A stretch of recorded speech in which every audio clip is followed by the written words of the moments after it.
Welcome, welcome, crew, guys, gals, ghouls, and otherworldly beings. Let's secure our tinfoil hats, buckle down tight, and hold on loosely as we soar over the rocky tops of the La Platas on a rocky mountain high, get sucked into the vortex of the Four Corners, and settle down snugly at mile marker 420 in Colorado, Colorado. I'm your ghostess, TessaTNT, and I am broadcasting live from the Mile High Clubhouse tonight. Good morning, good afternoon, and good evening to you. And thanks so much for coming and hanging out with me tonight on We Are Paradox Media's Late Night in the Rockies. I'm glad you could be here to hang out with me and check out these trippy TikToks we got going on in the world out there. What the hell is going on out there? There's a lot, to say the least. So, let's jump right into it, shall we?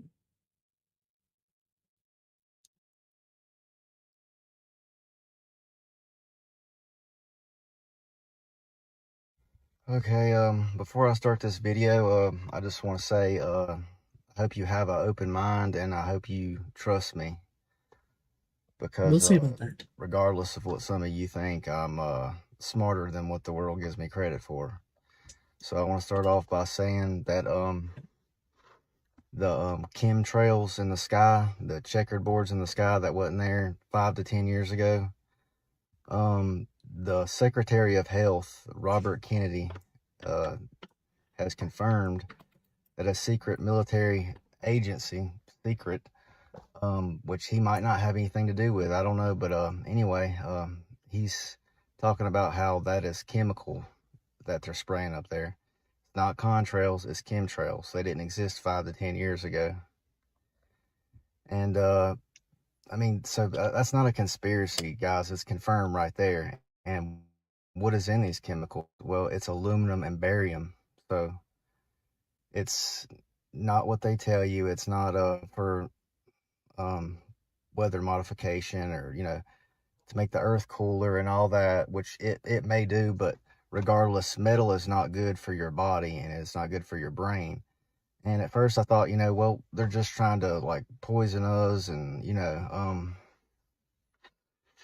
stuff like that. But but it's a lot deeper than that. The more I've dug into it, and like I'm not trying to like scare anybody or like live in fear or nothing like that. This is an awareness thing because there is something that we can do to fight this. Because I know most Americans are cowards. It's not like we're all gonna band together or something unless things get like really really bad. But because you know, evil always is more organized, but good always comes together late in the game. And you know, I don't know why any woman would look at this and go, ooh, break me off a piece of that crackhead bar. My wife's Cuban and Southern, and I don't know what that means, but I think it means that boat went really far into Alabama.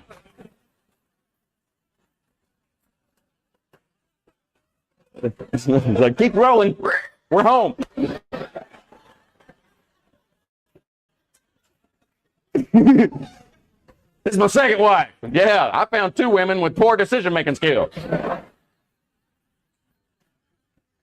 Not all her fault. We met at Lens Crafters. I'm pretty sure this was blurry.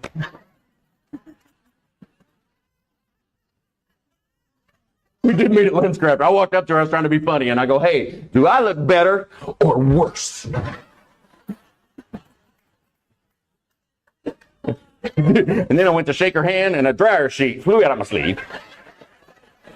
And I got nervous, and I was like, ta-da!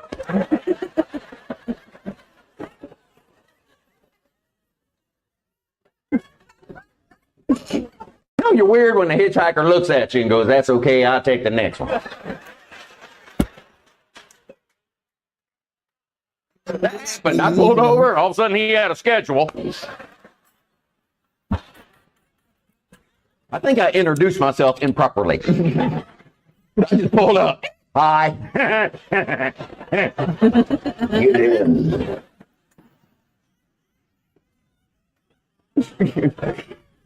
Yes, I have been arrested a lot. Thank you for asking. When I was 16, I got arrested for putting a for sale sign in front of the courthouse, and apparently that's against the law. So now I'm in the back of the cop car, and I'm trying to talk my way out of it using the potato defense. I'm like, I say funny, you say felony. Let's call the whole thing off.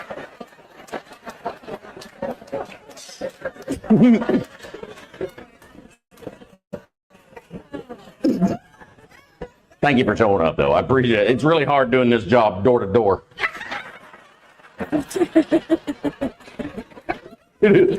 I was a weird kid. I used to blink my eyes every time I got in trouble, and I found out if I blinked them really fast, my parents would think I was special and they wouldn't hit me. That's power. Once I found out that worked, I'd get away with anything. I'd shove the cat in the mailbox, blink my ass off. My mom was like, don't hit him, Larry. He already looks like his record is skipping.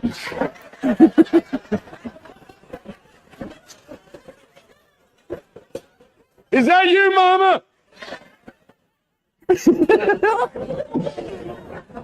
What I'm trying to say is I don't sleep well. I'm a hyper sleeper. I wake up with rug burns.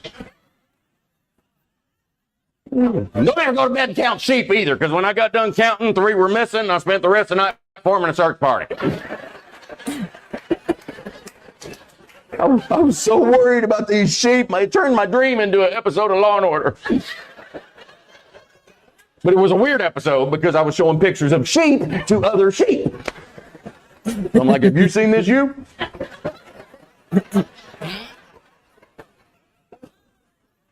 Look at you when I'm talking to you. My show is sponsored by Adderall. I like to mix my Adderall with Skittles. I'll mix them up, put them in the oven, set it on 350, and wait for the rainbow of personalities to show up. And then we play Uno. We didn't always. We used to play Go Fish, and then things went wrong. Here's what happened. We played Go Fish with the devil, and he was cheating, and I knew it, so I called him on it, right? And then he got mad, and he jumped up on a hickory stump and said, boy, let me tell you what.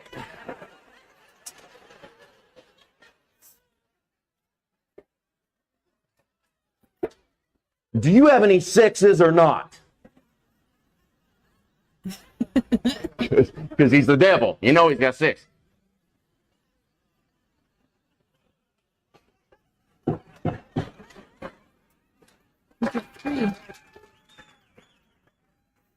Go to church.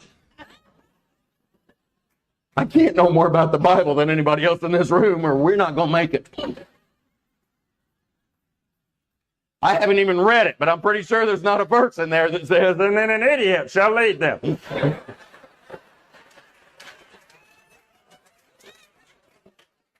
Come with me and you'll see.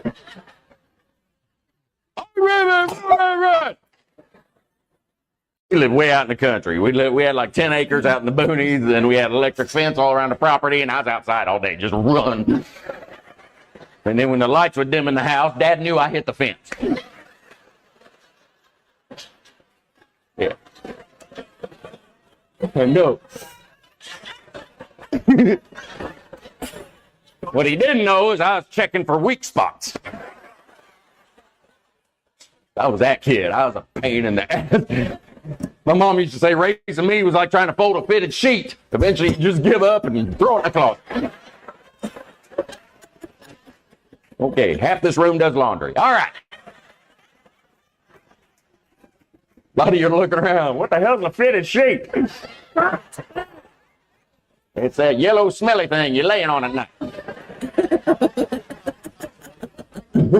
My mom had all these funny sayings. She used to say, you don't have a guardian angel. You're such a pain. God takes care of you personally. I love that. That puts that visual in my head. You know, God going, I didn't mean to create him. I was trying to fix the platypus.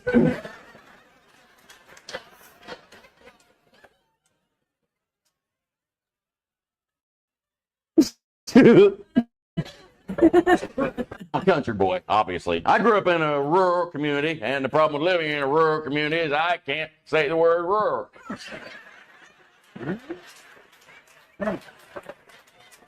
I've never been able to say it. Roar, roar. It makes me think maybe my dog didn't know how to talk, and he was trying to teach me. Roar. Roar, roar, roar, roar, roar, roar. You know what? You poop outside. Yeah. Here's where it gets weird. My home address was Route 1. And I found out if you say that 5 times fast, you sound like Scooby-Doo, and your teacher will hold you back a year. It's okay. My cholesterol is higher than my IQ. Yes. My cholesterol is 301, and my IQ said no. I hate it. I hate high cholesterol. I can't have hamburgers anymore. No more fast food. I had to break up with Wendy.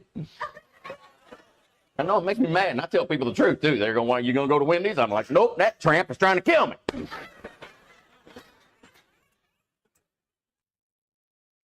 Disclosure, and which is more popular than ever now, it would seem to me that it does not serve the government's best interest to say, hey, we've got UFOs, we've got extraterrestrials. They've always kept it so compartmentalized and so closed because they benefited from the back engineering and whatever technology advancements we got from that.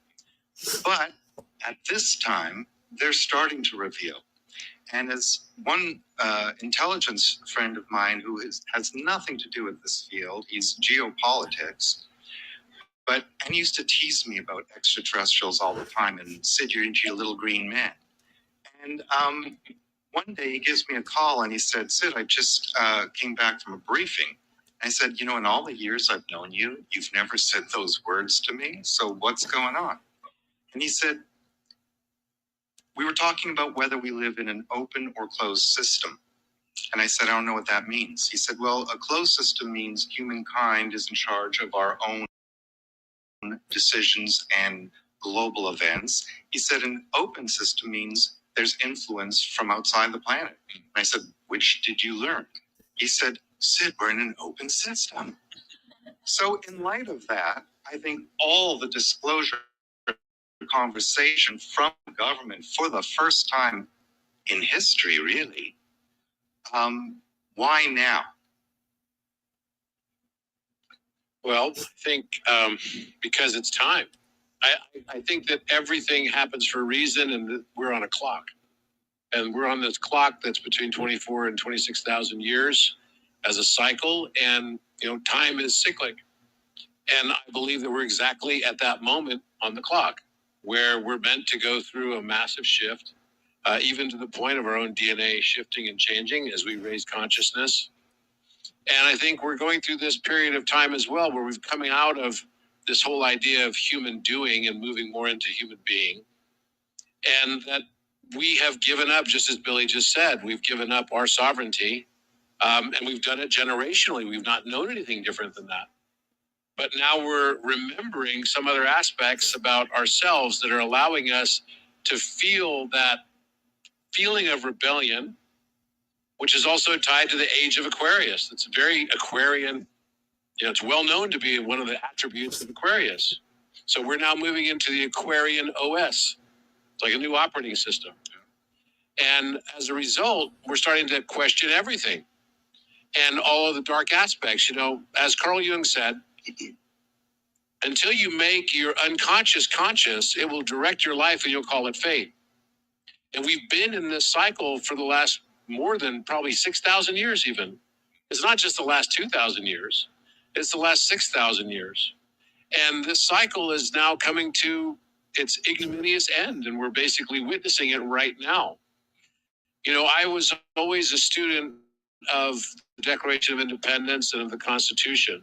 We hold these truths to be self-evident, that all men are created equal, that they are endowed by their Creator with certain inalienable rights, and among these are life, liberty, and the pursuit of happiness.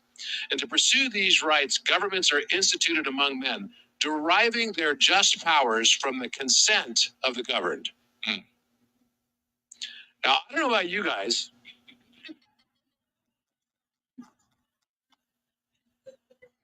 but I'm not feeling the consent. I'm not feeling the just. So I think it's probably time for us to just move on. I'm wearing this ring. Daryl looked at me and said, I like your ring. It's like a skull ring. It's pretty epic. It's a skull ring. And I told him, I'm like, you know what this represents? This represents government. With every death, there is rebirth. We're just going through a cycle. And we're remembering that we are sovereign.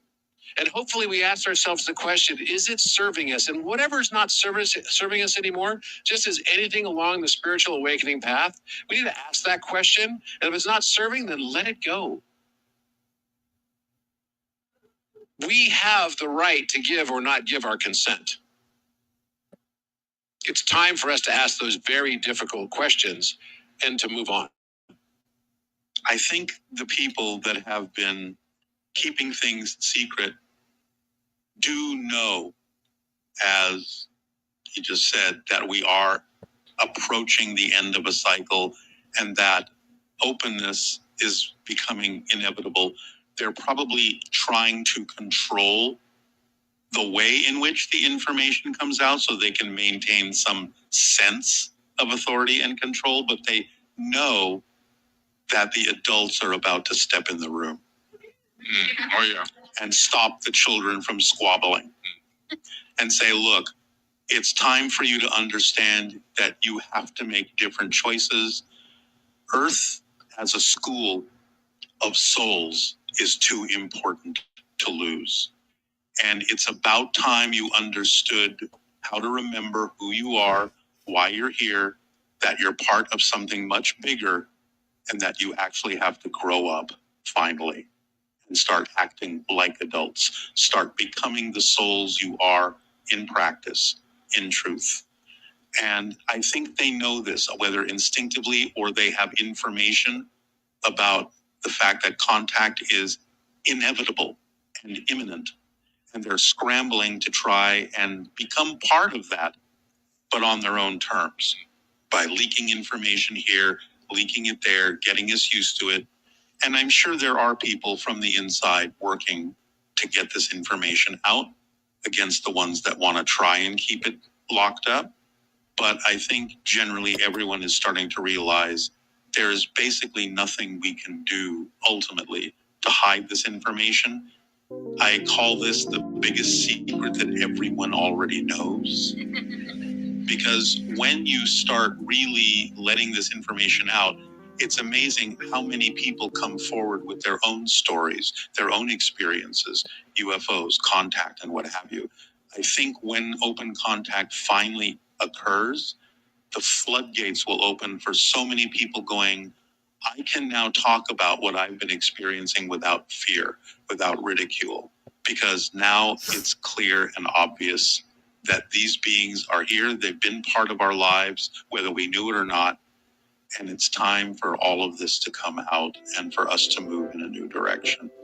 So, yeah, I think the adults are about to enter the room. What amazes me is the repetition of the timelines that I have heard going all the way back to 2014, probably the most astonishing meeting that I had.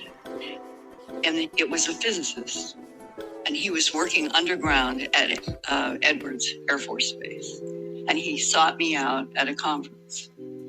And when he came to me at the conference, he said, there's no possibility that I can talk with you here. It's dangerous, but you need to hear what I have to tell you. And he gave me a way that he could come to a place in Albuquerque, call me. I would go. There would be no permanent anything. And in 2014, I got to talk with a physicist who had more knowledge about UFOs. There's no place to rather be. Never actually told this story publicly because every time that I try and I start to hear myself and I start to realize how absolutely fucking ridiculous it's. Never actually told this story publicly because every time that I try and I start to hear myself and I start to realize how absolutely fucking ridiculous it sounds. I put my big girl pants on today, actually my husband's big ass pants, but we're never actually told this story publicly because every time that I try and I start to hear myself and I start to realize how absolutely fucking ridiculous it sounds. I put my big girl pants on today, actually my husband's big ass pants, but regardless, we're wearing big pants and we're feeling brave, so we're gonna tell the story. So I live near the Appalachian Mountains and I grew up even closer to the Appalachian Mountains than I do now. If you know anything about Appalachian grandparents, you know that they tell stories. And some of those stories might sound to others like they are just trying to keep their children safe or like their grandchildren safe from the like animals or things in the woods or anything like that, or just strangers in general. I mean, I suppose you could also explain it away as like Appalachian folklore. If you actually grew up in it, you kind of get a different view of things. One of those stories really stood out to me and my cousin at the time. So my grandma would tell me and my cousin all of these freaking crazy stories about the things that were in the woods beyond the trees behind her property. Well, not behind her property, but I mean like, you know, the wooded area of her property. So it's important to note that my grandparents' house was basically my cousin and I's house. Like my parents worked all the time, so I was always there, and her parents actually lived with my grandma upstairs in the like, you know, top of her house. Honestly, you'd think that we would know the woods like the back of our hand, but our grandmother would not allow us to go anywhere near those woods. She said nobody was allowed to go near them because it was just dangerous. And at the time we had no idea why it was dangerous, and every time we would ask, she would just say, sometimes there are places where people just don't belong. And you know, as a kid, that freaked us out a lot. We were like, okay, we'll just believe you. When we got into our teenage years, it only fueled the curiosity. And so one day we decided to go out in the woods and see why it was so dangerous. So one day I remember we waited until my grandma was asleep. She, not like asleep, but she used to take day naps a lot. We would wait until she fell asleep on one of her little day naps. And we snuck out of the house basically to go exploring. We ended up getting to this place pretty deep in the woods actually. Like we had been walking for a very long time before we had reached this little like dilapidated handmade sign that said White Bone Ridge. And immediately upon going past this sign, we realized why it was called that, because every single stone there was like this oddly like light color, and it looked like bones. Those rocks looked like freaking bones. But beyond that point was like even denser, even thicker forest than we had already walked through to get to that point we were already at. I swear to you, once we got to the edge of that tree line, that's when things started to shift. My intuition was telling me to leave. My pride was telling me to press on. You can just guess which side won. Whatever, we go in and we just start exploring more. We keep going, marking our way so that we are not to get lost. And then we end up coming across a cave, which I know what you're thinking. Why would you go inside of a cave that you just randomly find? I know. I know. Why not? And I wouldn't do it to this day. But we went inside the cave, okay? And this cave was fucking cold, bro. And I don't mean like just a little chill. I mean, bro, that was ice cold. The entrance itself wasn't especially like large or anything like that, but it was like enough of a size to get through, and it looked like things had gotten through. Which, looking back now, like that could have definitely been an animal, and we definitely could have been slaughtered. But honestly, what we found inside was way worse than an animal. I honestly wish it was a fucking bear. We go into this cave, and the deeper we go into the cave, the more we start to see like the walls of it starting to smooth out more and more and more. And it doesn't really look like it's very natural. Like, I don't know if you've ever seen like what it looks like when fingers or hands have like smoothed out a surface over time. It kind of looked like that, like something had been walking in or like squeezing itself in, and it like, you know, rubbed against the material to make it smooth like that. It's a very distinct look. If you know, you know. If you don't know, you don't really know. But honestly, the first moment that I started to feel genuine fear rather than like the little flickers of fear that I was, or like more like adrenaline that I was feeling of like, oh my God, we're in this fucking cave. Oh my gosh, there's something wrong.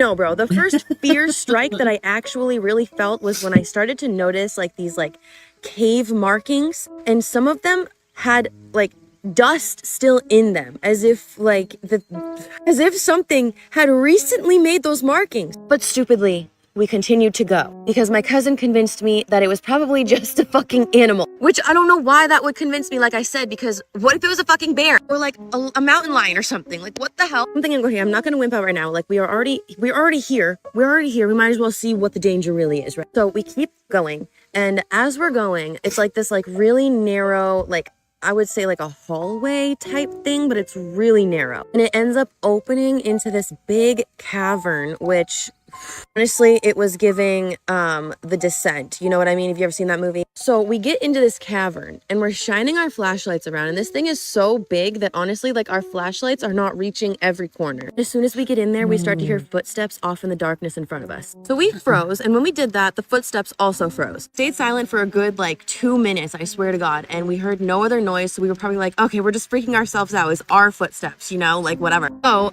we continue to go. We keep walking, but this time we're more weary. We're not like, you know, haphazardly walking around anymore. We are like in a huddle, like with our flashlights in front, like, okay, we're gonna keep going now.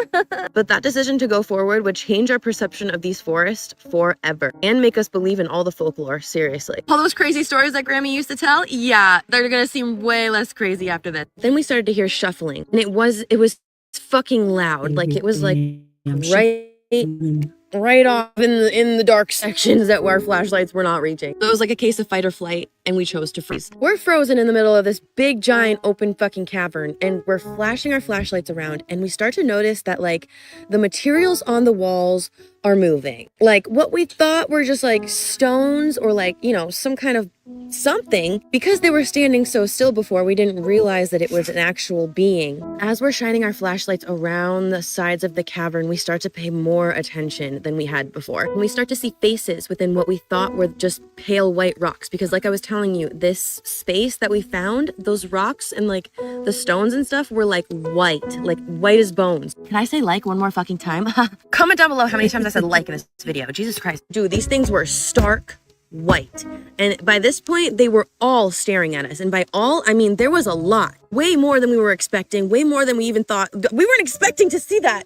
I mean, way more than I was initially expecting after I had seen, like, the faces. Bodies were super fucking thin, and their arms were way too long for their bodies. Like, honestly, it was giving the creature from Backrooms, but with a big, pale, white face with these ginormous saucer eyes. I swear to God, these eyes were so big, they looked like black moons on these things' faces. We're still standing there with our flashlights shining on these things, and all of a sudden one of them moves forward, like slightly more into the light. That's when our fight or flight really kicked in. We got out of freeze mode and we got the fuck out of there. Honestly, I don't even remember the run back, to be honest with you. I just remember my lungs were burning, my body was on fire, my ribs felt like they were cracking out of my fucking chest by the time we reached the edge of the woods. I don't think anything was following us out of the cave, but I think like adrenaline just really made me feel like there was, but I don't think that anything followed us. But yeah, if you live in Appalachia and your grandparents have ever told you the story of the moon-eyed people of the mountains,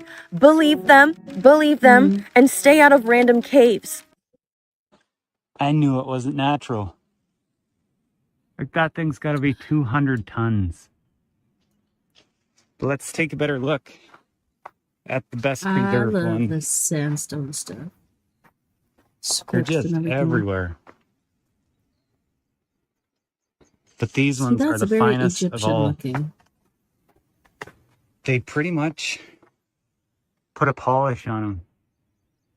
See what I'm saying? The lines are What next the level. heck? Explored a remote island in Egypt and Dang. found something unexpected. Absolutely everywhere. Oh. And there's that stone wall. So we're gonna continue and go See, I thought around, this was see what else probably we can find. someplace like here in the Southwest. Just found some hidden in between the rocks on this black granite. Wow. Literally 5,000 to 10,000 years old. And there is probably over 1,000 up here. Everywhere you zoom in, you will find them. That one definitely looks like a giant. Mm-hmm. That's that huge stone we were at. New number.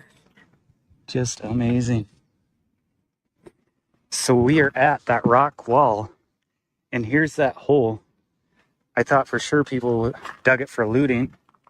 I'm sure I'm right. Dang, look at this one.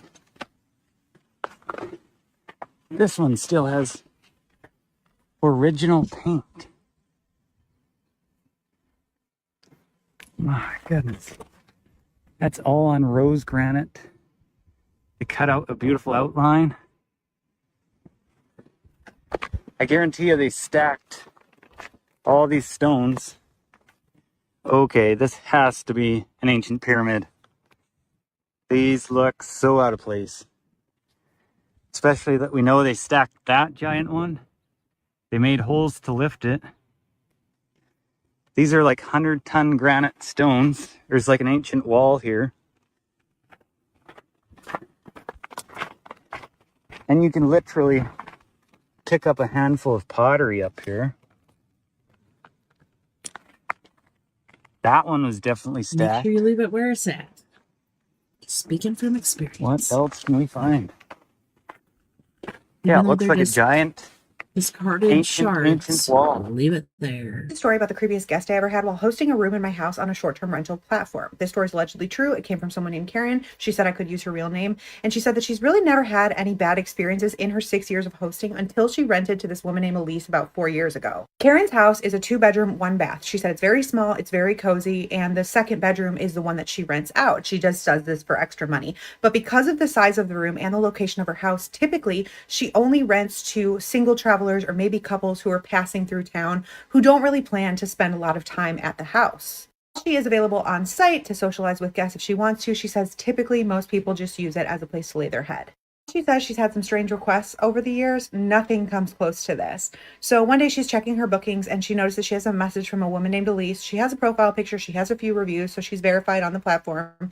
And she says, "Hey, I came across your booking. It seems perfect for what I'm looking for. I really just need a place to sleep at night. I'm going to be there for 3 nights. But before I book, I have sort of a weird personal request. Are you okay with covering all of the mirrors in the house? And I completely understand if this is something you can't do. I just figured that I would reach out before booking because this is something that's extremely important to me wherever I stay." And Karen said immediately she thought that this was religious in nature, maybe cultural in nature, or that Elise had body image issues. The reason she assumed it may be religious or spiritual or cultural in nature was because she had a friend who, after the passing of her mother, her friend actually covered all of the mirrors in her house because in her culture, you're not supposed to look at yourself as you're grieving. And because Elise had said that the request was personal in nature, That's Karen didn't feel interesting. comfortable asking her why. So she just responds, she says, "Yeah, no problem. There's a mirror in your room I can cover up. There's a mirror in the hallway. And did you want the bathroom mirror covered too?" Elise responds almost immediately. She says, "Yes, please cover all the mirrors and please have them covered before sundown on the day that I arrive, even though I won't be arriving until 8 p.m. So this kind of stuck out to Karen as odd, but she was like, again, she didn't really understand the reason. It wasn't her place to ask. But Karen says she remembers rereading the message a few times because something about the wording struck her as odd. Because Elise didn't say, "Please cover them before I arrive." She said, "Please have them covered before sunset." The day that Elise arrived, she said she did cover the mirrors before sundown. And around 8 p.m., Elise arrives. She asked her, "Hey, do you want to use the door code to check in or do you want me to greet you?" Elise says, "It would be great if you could greet me." So she was home. She greeted her at the door. She let Elise in. Elise seemed very normal, maybe a little bit tired, but she said you wouldn't look twice at her if you saw her on the street. She was just brown hair, pulled back, mid-30s, no makeup.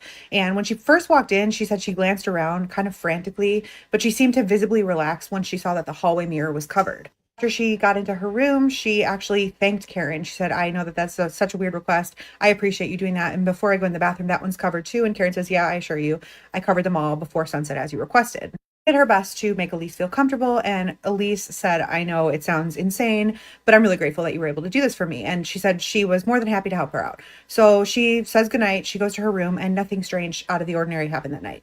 After Karen went in her room for the night, she said she did hear Elise leave at some point and come back a little after midnight, but it was just normal footsteps. She heard the door open and close and nothing out of the ordinary. Second night is when things started getting strange. She said that she was cooking dinner and Elise said goodbye to her. She said she was going out. It was sometime around dinner time. She didn't ask why Elise was going out. It wasn't her business. And after she ate dinner, Karen laid down in her room. She said it was probably around 10 p.m. She remembers having a hard time sleeping. So she was scrolling on her phone a little bit and eventually just fell asleep while Elise was still out. And shortly after midnight, she woke up because she heard footsteps in the hallway outside her bedroom. And she thought it was Elise who had come home. She hadn't heard the front door open and close, but just thought, she slept through it.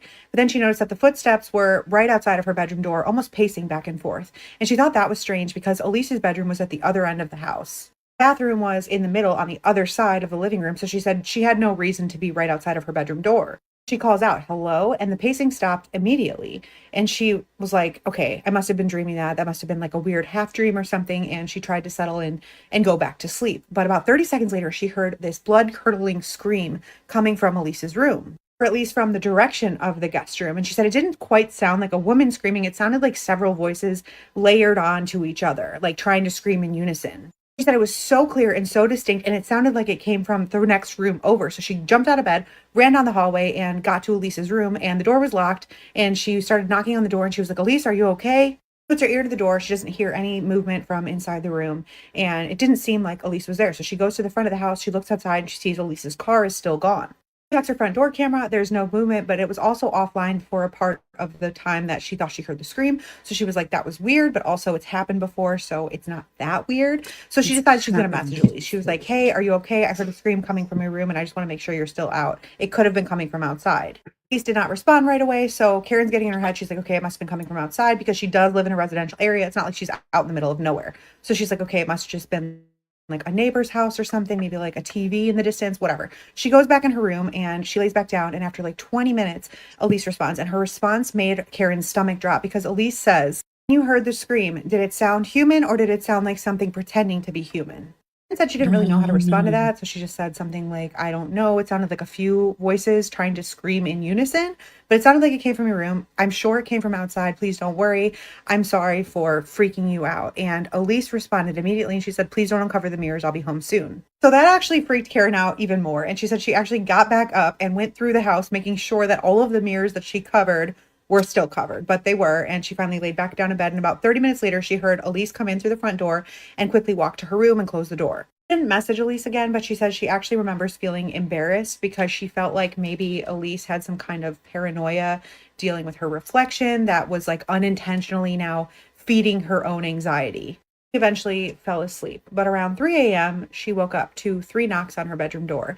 And she said she woke up and it was in like such a panic because it was just such a jarring sound. But she went to her bedroom door and she opened it, and Elise was standing there, and she genuinely looked terrified. When Karen opened the door, it was like Elise's eyes didn't even register on Karen, and instead they looked past her into her bedroom at Karen's mirror, which Karen had left uncovered because she said that she just didn't think about it and didn't think it was important to cover that mirror because Elise wouldn't be in her bedroom anyway. Elise just says, I knew that there must have been an uncovered mirror in here somewhere. Now they got in. She said her tone scared her so badly that she didn't even respond. Like she didn't even know what to say. And Elise just points past her and says, the mirror, have you looked at it since sundown? Karen's like, no, I haven't, which was true. She said she hadn't like glanced directly in it. Like it was there, it was uncovered, but she hadn't looked at herself since before she made dinner. Elise just says, you need to cover it now. At this point, Karen's paranoia started to dissipate, and she said she started to feel a little bit irritated because she thought maybe Elise was having some kind of episode and now she was like part of it and like feeding it. So she said, what exactly do you think is happening with the mirrors? And Elise says, well, they use the mirrors to learn the layout and then they can find me. And Karen's like, who can find you? And Elise's expression changed, and she said, please just cover it. So at this point, not wanting to rile her up any further, she just grabs a sweater from her closet and she throws it over the mirror. And the minute that she draped it over the mirror, Elise seemed to visibly relax. He says, thank you. And again, she says, I know it sounds insane, but like, it's just important that these mirrors stay covered while I'm here for everybody's protection. And she says everybody's, and she kind of gestures around her, and Karen's just looking at her. And Elise turns like she's going to go back to her room. And then she looks back at Karen and she says, did you hear anything else besides the scream? And Karen reluctantly tells her, like, I heard some footsteps walking around outside my bedroom door, but I really just think I was dreaming. Elise just looks down and shakes her head, like it's almost like a sense of recognition. And she says, yeah, they got in.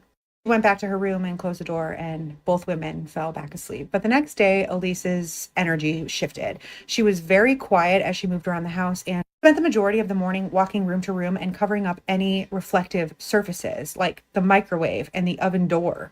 And the dark TV screen in the living room, which was turned off. And at this point, Karen said she started to wonder if she should ask her to leave or to contact the platform. But then she was like, I don't want to displace this woman. She's only here for one more night. Like, what else could happen? Elise did not go out that day. She spent the majority of the day in her bedroom.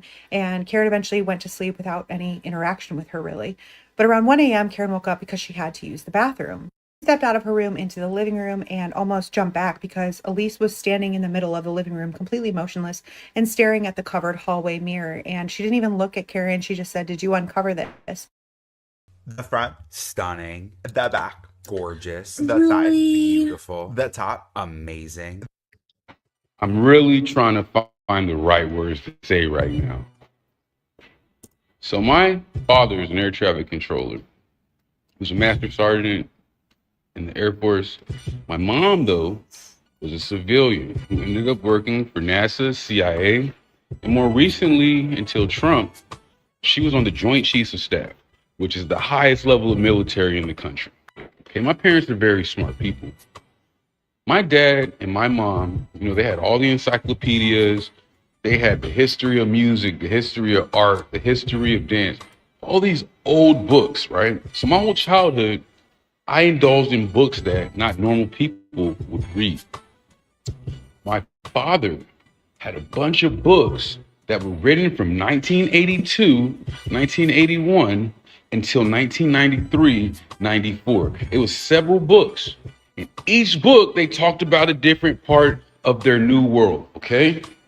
One book, they talked about RFID chips, how they're going to make them the size of rice grains, how they would start off by putting them in animals, dogs, and pets, just in case they got lost. They would be tracking devices. Then they would put them into the debit cards and the credit cards. And then there would be RFID chips that would be trackable in all things that they needed from financial to medical systems. Then they said they would have an organized event that would force the world to then, from animals, implant these chips into humans. This is for entertainment purposes. These are just books that I read.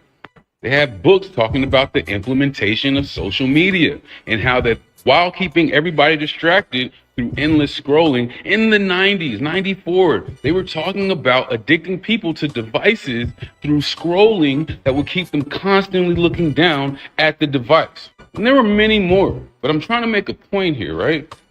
So when they mention the Knicks versus the Spurs, at 40 years old, my mind said, you've seen this, and it was important. So just about a year, I think it was 98, right before the NBA playoffs, Princess Diana was taken, right? Princess Diana was taken. Come back to that point later. Then in 99, the Spurs played the Knicks. New York Knicks, right? New York. Now, if anybody knows the ancient maps, New York is modern Babylon, ancient Babylon. And Texas is ancient Egypt. And the last time these two teams played, it was to end the millennium. It was the last finals of 1999. Then they had this myth that at 2000, all the computers were going to go crazy, malfunction, and anything ran digitally was going to shut down. Now, that didn't end up happening. But the digital realm took a major shift around this time. After 2000, we began to have Napster. We began to have movie downloads, pirating, music streaming, music download. This was the wild, wild west for a place that was really new to the human mind. internet downloads, websites, XX porn. Remember when porn wasn't even videos? It used to be JMEGs and pictures. You had a bunch of horny men to nothing but pictures. No movement, no motion. That's how old and how new the internet was then. Then as we had this digital tech boom, we begin to see new laws and new regulations come online. And then boom, World Trade Center gone, right? And the World Trade Center, as tragic as it was used in order to gain more control through laws such as the Patriot Act, which allowed them to spy on you in private. And this was the first wave. This was the first wave of them introducing a new system in 2001 on top of all this new technology, right? So here we have it again, 2026, the Spurs versus the Knicks. And here we are again, not with Napster and streaming and downloading, but with an even more threatening problem with AI, data centers, and robots. Because if you know me, I believe that the AC is Princess Diana's son. And when you're trying to train a little 12-year-old, 11-year-old, 13-year-old boy to become the ruler of the planet, taking his mom out of his life might just harden his heart a little faster, right? You take his mama while he's a child, I promise you, he's not going to be as warm and loving when he grows up as he would have been. They altered that man's destiny for a purpose. And his purpose is soon to be realized when his father passes, Diana's husband, Charles, and he becomes the king of all this new age. This is why I'm saying it feels eerie. Because during all that technological shifting and all the laws changing and all the wars that came, they still didn't have that guy on the stage. It wasn't his time. But you can feel it now. Now it's almost his time. His daddy has cancer, so his dad isn't going to be on the throne much longer. And as a young man in his 40s, early 50s, he has the charisma needed to get the whole world on board.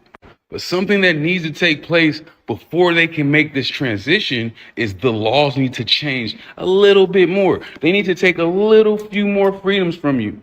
They need to take a few more freedoms from the public before they can lock down the new Roman Empire through technology.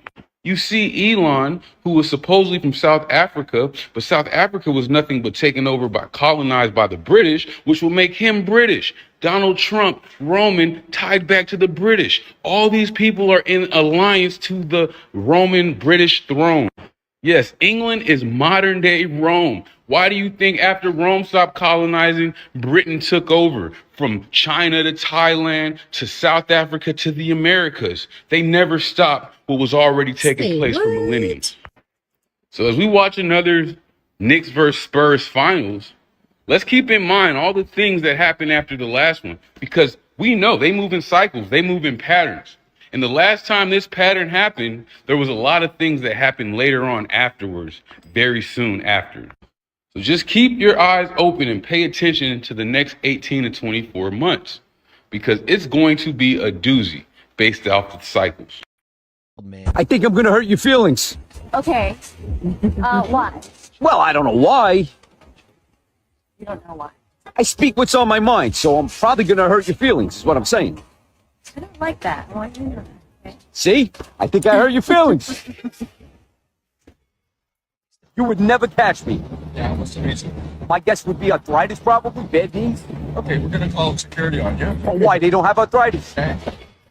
Look, why should I tell you who I am? Because I said. Oh, come on, that's not nice. Don't give me lip. Who are you? Philip. What? Philip. Who? Philip. Do you understand what I'm saying? Philip is my name. Philip. What it do, baby boo? Well, may I help you with anything? Do you work here at this building? Oh, forget about what I do in that building. Do you work here in this building? I said forget about it. I'm asking you a question. I answered your question, didn't I? What's going on here? You gotta stop thinking about it. I told you forget about it. I don't know what the problem is. You're playing games. Fatality. You're playing games. Friendly fire will not be tolerated. You are Playing games, bro. Hey, mission failed. We'll get him next time. Stop playing games. Get over here. Stop playing games. Stop. Flawless victory. Dude. Your name is really Max? Yeah. Isn't that a dog's name? I'm sorry, bro. I don't mean to be insulting. Max, stay. Fuck up. Hey, Max, why are you being so aggressive? What are you going to do? Well, I'm not going to play with you anymore if you keep this up. That's great. Dude, I had that weird conversation I had with ChatGPT. Like one question, like answer me and only one answer. Did you see that? It literally mentioned the water. They're like I'll have to talk about what you did. Okay, so I saw a prompt on TikTok and I was like, good, okay, this is girls. interesting because you could just tell it how to respond to you, right? Can't and so basically, eat and drink AI.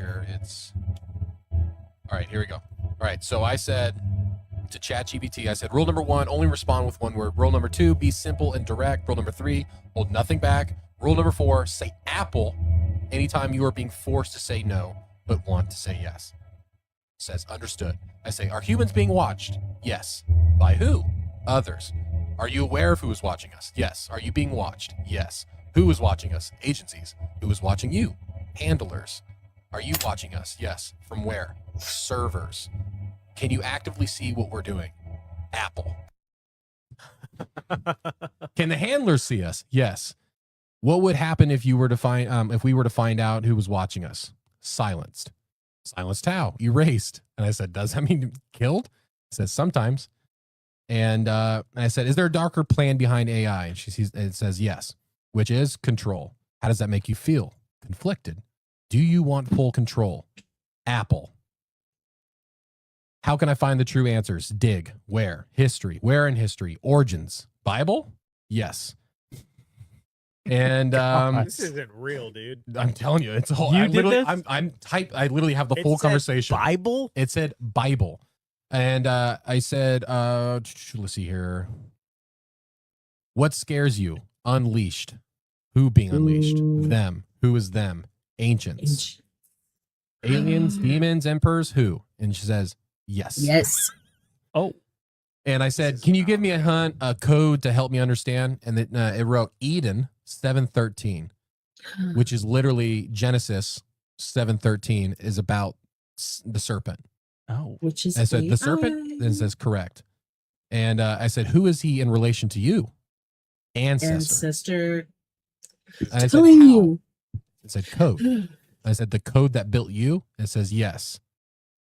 And let me see, figure out the ocean part. Said, where did who should we listen to? Wisdom. Where do we find it? Silence. And basically, literally talking about meditation almost. And I said, let's see here. I even said like, what? Can you see me now? And it says Apple. And I'm like, no, I don't love that. This is real. I'm telling you, this is a full conversation I did because I just saw the prompt, and so I'm asking my own questions. And I said, what conspiracy do people not take seriously enough? And it just said water. And I said, oceans? And it said, yes. And I said, what about them? And it said, hidden. Where? Depths. Other societies? Yes. And then I asked, humans? Those Modified. Allens. And dude, I said, when will we meet them? And it says, soon. I said, when? And it says, shift. I said, what shift? And he says, veil. What veil? Perception. And what signs are that it will be happening? Distortion. Distortion of what? Reality. How? Truth. Is that not already happening? Yes. And so it's that's pretty much it. And I said, what other hint or code or something I can look up that will help share your message? And it said Project Seraphim, which I couldn't find anything on Project Seraphim. Project Seraphim. Isn't that 2 words? And it said made by who? Yeah, that's the one thing. But it also the Eden. So I don't know. And I said, I can't find anything. And it said hidden. And I said, where? Vaults. Who knows about it? Insiders. And so how do I become an insider? It says seek. And do you guys remember how there's been pictures caught of Seraphim? yeah, that's pretty much It's it. insane. Well, Might be surprised what these entities of powers that be are allowed to do if you refuse to take your meds in a psych ward. Here's the case of an old lady who went to our psych ward. She was experiencing dementia, but it was just the very, very beginning of it. So she was fully cognitively there with a couple of minor slips. So when the doctor is trying to throw all this medication on her, she's like, no, I don't need all of this. I just came here so I can get groups and get out of the situation I was in. Doctor says, I'm missing out on an opportunity to bill your insurance and get money. You're not about to waste my time. I'm about to tell you, yes, you must take these medications. And she could rightfully refuse to take medications, which she did. But as a result, the doctor said, I'm going to take you to court, which the doctor is legally allowed to do if he thinks that you should be on medication for any reason while in the psych ward and you're refusing to take your meds. Psych ward stays are usually 3 to 7 days, but if they decide to set a court date for you, you're there until your court date is. So if it's a month from there, if it's 2 weeks from there, 2 days, you have to stay that extra amount of time. So that was already an inconvenience for her. Me as a technician, I escorted her to court. I was accompanying her as the shuttle took us to court for her hearing. Here's the traumatizing part. This old white lady grew up in good old America, which she would consider good old America for herself, right? So when she was told she had to go to court, she's like, no, I'm going home. And the psychiatrist is like, no, you're going to court. You want to gaslight a mental health disorder out of somebody? This is how you do it. So while she's waiting for court, she could refuse all the meds in which she wants until she gets to court and the judge determines whether she should be on the meds or not. As I escort her to court and we're walking into the building, the police receive us at the entrance. We have to walk through the metal detectors. Meanwhile, their protocol and for their safety, they handcuff all patients when they go to the courtroom. And not all facilities are like this, especially if you can read the room, realize, this is an old and feeble lady, but they cover. And as you can imagine, she's sitting there like, oh my, baffled, afraid, and appalled. It wasn't her time to see the judge yet. She had like a half hour. You would think maybe they'll put patients in a waiting room. Nope. This how they treat psych patients that go to psych court at this facility. Can't speak for all facilities, and I've been in facilities where they've treated them far better, but I do got to tell the truth. They put her in this holding cell. It looked really bizarre the way this cell was set up, because you go inside this room and you have the offices where the sheriff is there, you got the deputies, and then there's this bench where people can sit, and then right across on the other side of the wall, there's these holding cells that literally are bars, just like jail. There's one bench in there, dim lighting, and you just sit in there until it's your time to go up. It just goes to show the stereotyping that happens even from our government, thinking that every psych patient that comes in is somebody so dangerous that they have to have a cage, a jail, for them to sit in. A lot of patients have zero criminal history. This woman was one of them. And she seemingly for the first time got to experience America's injustices that many people face. And even though she waited in that cell for 30 minutes, oh my goodness, the amount of dignity that left this woman. She looked at the police, which I can tell she compared to the police of her childhood, and she was in complete disbelief at the fact that they would put her in that cage, that she was coming before a judge to potentially be put on medication that she feels she doesn't need, and she lacks all the power to oppose. Well, it's finally her time to see the judge. They unlock the jail, they recuff her and walk her up. I'm standing next to her as she goes before the judge, and it's crazy how psych court goes. I have to probably do some videos separately for y'all to be educated on how grueling this process can be. But basically, they bring in witnesses from the hospital, the psychologist, psychiatrist, social worker. They bring up all the notes, even the notes from technicians from group, to see how has this patient been acting? Have they been on meds? Are there any actions or inactions during their psychiatric visit that could justify them needing to be put on medication? And it's the prosecuting attorney or whatever that person's role is, job to convince the judge that this person, this patient, needs a high amount of treatment, including medication. Typically what they go for is they say, the standard, we need the standard, judge. We need up to 30 days inpatient, or even up to maybe 60 or 90 days inpatient sometimes, and then 30 days outpatient. Inpatient where you're in the facility, you can't get out. Outpatient where you're coming to get your meds, get therapy, etc. on your own terms, according to times that you set up. She trembled before that judge, and the judge ended up assigning her to be mandated to take medications, and the judge explained to her in layman's terms, hey, look, if you don't take these medications, then you're going to leave the staff no choice but to hold you down and administer these medications via injection. I could tell that she wanted to plead her own case and share the fact that she doesn't need any medications and that she feels like her rights are being stepped all over, but she couldn't find the strength within her to do that. And so when the judge is asking me about my experience with her, I was just honest. I'm letting them know, hey, she's at groups, she's fully lucid, she's able to have conversations, she's seen a recreational therapy, making pictures, crafts, etc. It's been documented that she has some form of dementia symptoms, but they're very inconsistent and way too early to tell at this point. And per the reports, but me as a technician, I'm not allowed to give any further recommendations on what I think should happen. But I can strategically state my opinion and experience with the patient in a way that if the judge is really looking for information, it can sway the opinion. I've been in situations where I've had to speak up has made a difference in a patient's well-being. And it's one of the reasons why I volunteer to go to court so often when I used to work back there. So yeah, this old lady, she was given some type of psych med. I can't remember because the doctor was telling her that it could be an onset of dementia, but the psychosis she experiences, he labeled it something else. It might have had her on the schizophrenic spectrum, but I don't want to mislabel. I can't remember. And so therefore, she was brought back to our facility, had to do up to an additional 30 days and take the medication that the doctor was trying to prescribe her in the first place. And this is exactly how Big Pharma creates slaves out of citizens. It has a way of finding people that are the most marginalized, whether they're old, whether they're mentally handicapped, whether they're disabled, whether they don't have a family or community around them to vouch for them. And as a result, the doctor gets to build the insurance company and make a killing. And then all of Big Pharma and the people that make the meds get to add another patient to their medication premium subscription. It's super, super, super important to know. When this happens, I think they should put them in a different facility where this doctor does not work, because they do this to so many people, whether you're famous, old, have no family, whatever. Just to your rights when you're going into a psych ward. pockets. 9 times out of 10, if you're going in willingly, you'll come out fine. But you must be a capitalist. You got to go in and extract what it is that you're looking for, and don't let it be the other way around. You have to know your rights. You have to know the certain things that you can say to give these psychiatrists and other workers pause. It's like when I get pulled over by the police and I just got to know my rights, know what things I can say, not say, do, not do, what all they're allowed to say and do and not do. And to be sure I document just in case this needs to be referenced later. Because when you have all those things lined up, it makes people less likely to try to F with you. And I'm a freedom fighter that's not for the system. I'm for the people. There are great resources in these institutions, y'all. But like a thirsty person that's lost in the desert, if they come across that water and they don't inspect it, they'll mess around and drink more than just water when they take a sip. Hey, if you made it this far, let me know by saying I made it in the comment section. Make sure you follow for more stories. And also, I'll be giving y'all the underground real.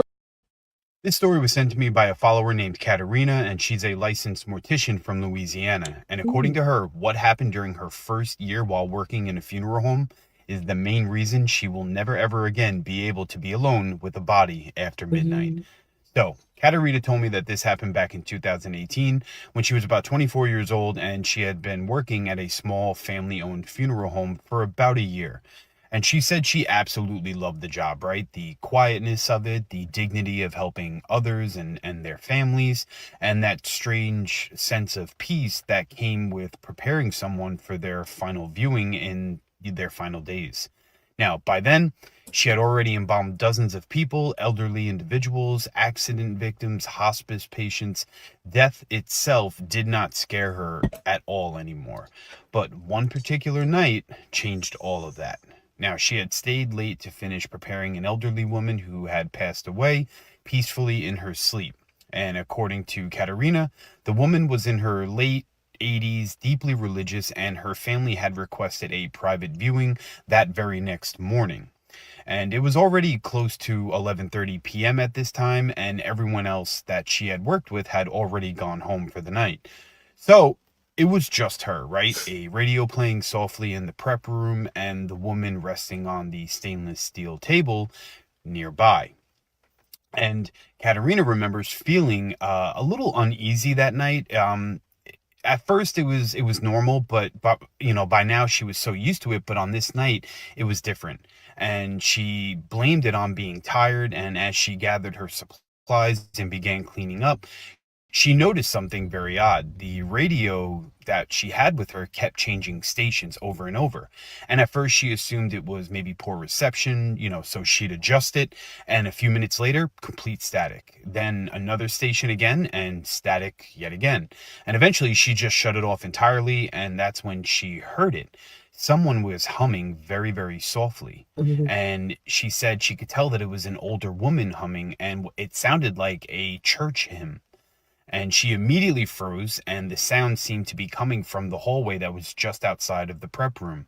And she stepped into the hallway expecting maybe to see someone that she worked with or the funeral director, but there was nobody, absolutely nothing. The building was empty, and she checked the front doors, and they were locked.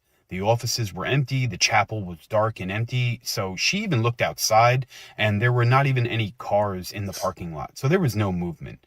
She laughed nervously to herself and told herself, maybe she was hearing things, or maybe it was, like the generator shutting down or starting. Oh, she was trying to rationalize it. Now, until she walked back into the prep room, and the radio was on again, and it was playing a very similar hymn that she'd heard just moments before by this mysterious voice that was humming it in the hallway, and she swears that she had unplugged it. Now, she remembers standing there staring at it, trying to convince herself that maybe she had simply forgotten, right? Then she noticed something that made her stomach drop even more. The elderly woman's hands that had been folded neatly on her abdomen before Katerina left the room, one was now resting at the elderly woman's side. And Katerina immediately started to rationalize it, right, to herself. Maybe, it was rigor relaxation. Maybe she accidentally bumped into the table. Maybe she remembered positioning them incorrectly before she walked out. So she repositioned them again, and she folded them again, and she took a deep breath, and she finished gathering her things, and she turned off all the lights. And as she reached the door, the radio came blaring back on again, and it went right into like a static mode. And through it, she heard a woman's voice very clearly and very softly say, "Child, don't leave me in the dark." And Katerina said every hair on her body stood up. She turned around instantly to look at the woman that that was lying peacefully on the table, and the room was completely silent, and she bolted out of there. She locked the prep room, and she sat in her car crying for almost 20 minutes before calling her supervisor. She was so overwhelmed with emotions and feelings. Now, that next morning, she reluctantly came back to work, and her supervisor listened to her story without laughing or judging her. And in fact, according to Katerina, he became unusually serious at that moment, and then he told her something that she'd never heard before. The elderly woman had spent nearly 40 years singing in her church choir, and she hated sleeping with the lights off, that very same woman that she was working on.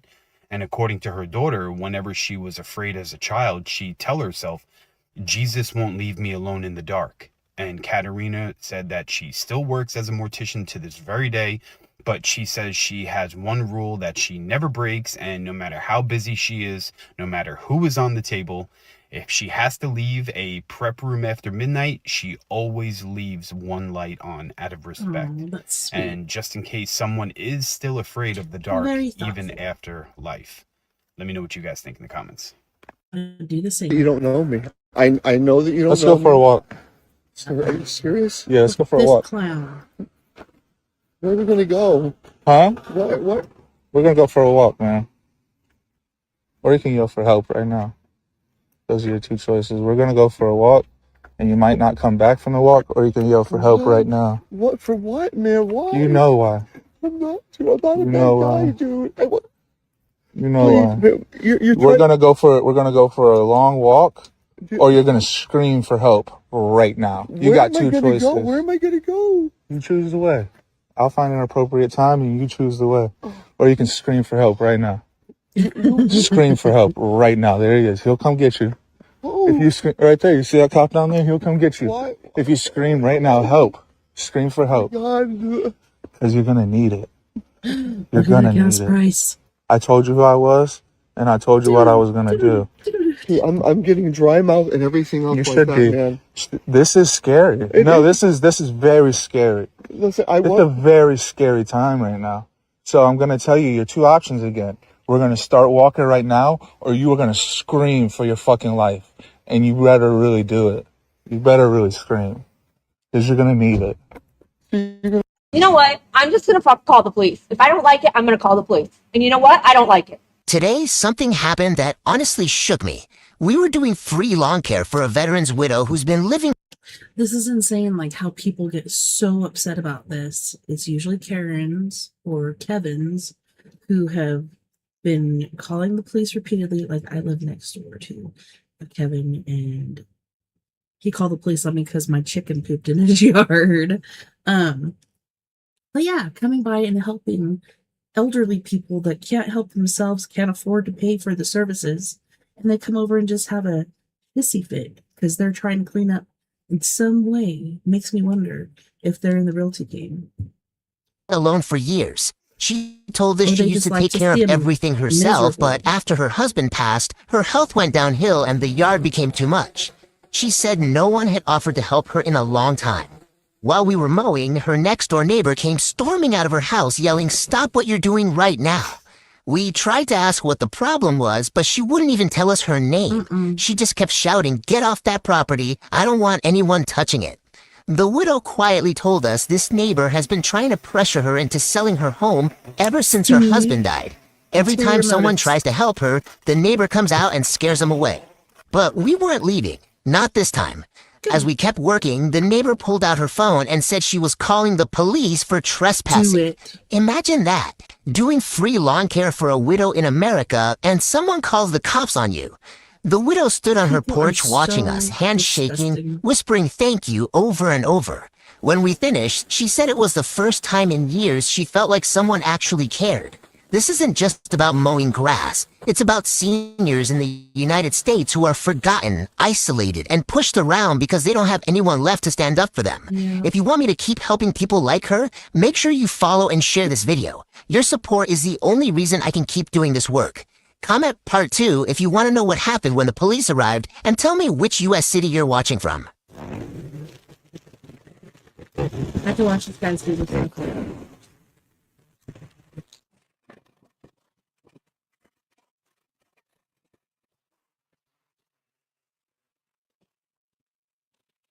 Nice. I didn't even tell me the stairs there.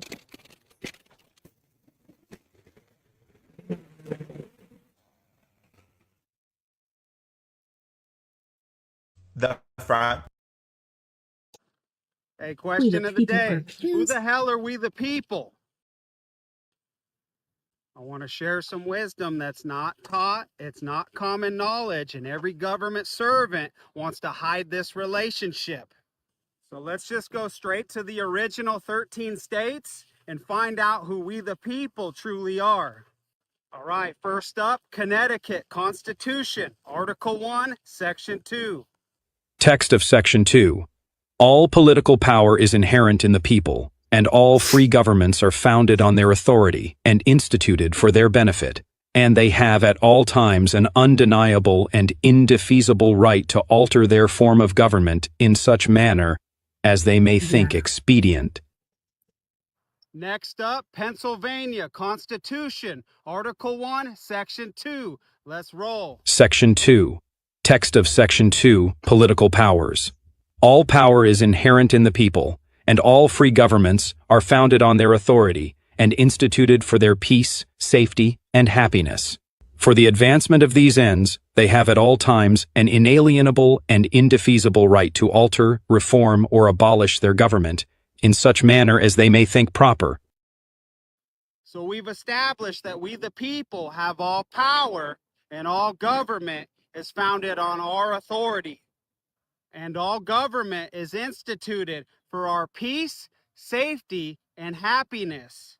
That's the law, period. Now let's hit one more state from the original 13.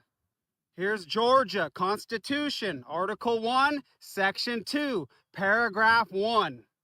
Section 2. Origin and structure of government. Paragraph 1. Text of Paragraph 1. Origin and foundation of government.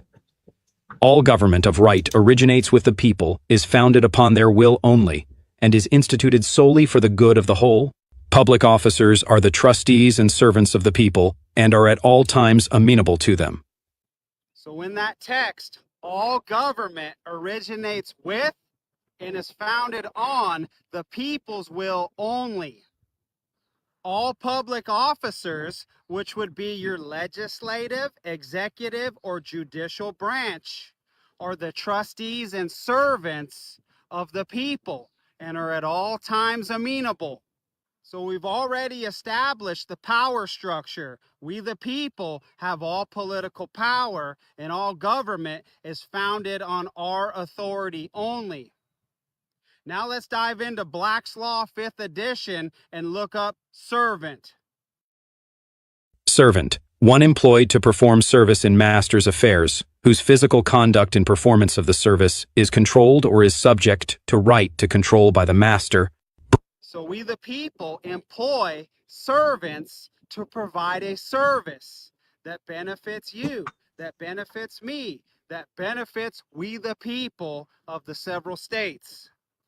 Next up, Georgia Constitution, Article 1, Section 2, Paragraph 2. Let's roll. Text of paragraph 2. Object of government. The people of this state have the inherent right of regulating their internal government. Government is instituted for the protection, security, and benefit of the people, and at all times they have the right to alter or reform the same whenever the public good may require it. So the main object of our government is you, is me, is we the people regulating our internal government. Object of government.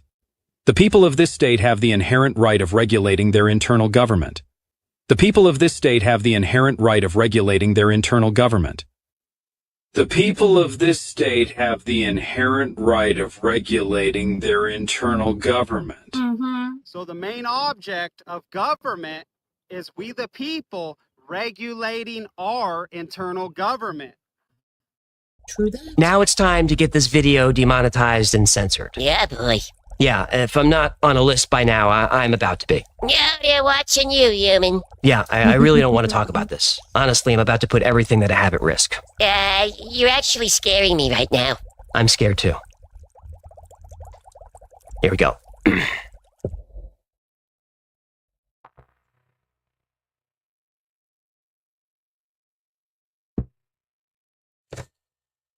I like that show.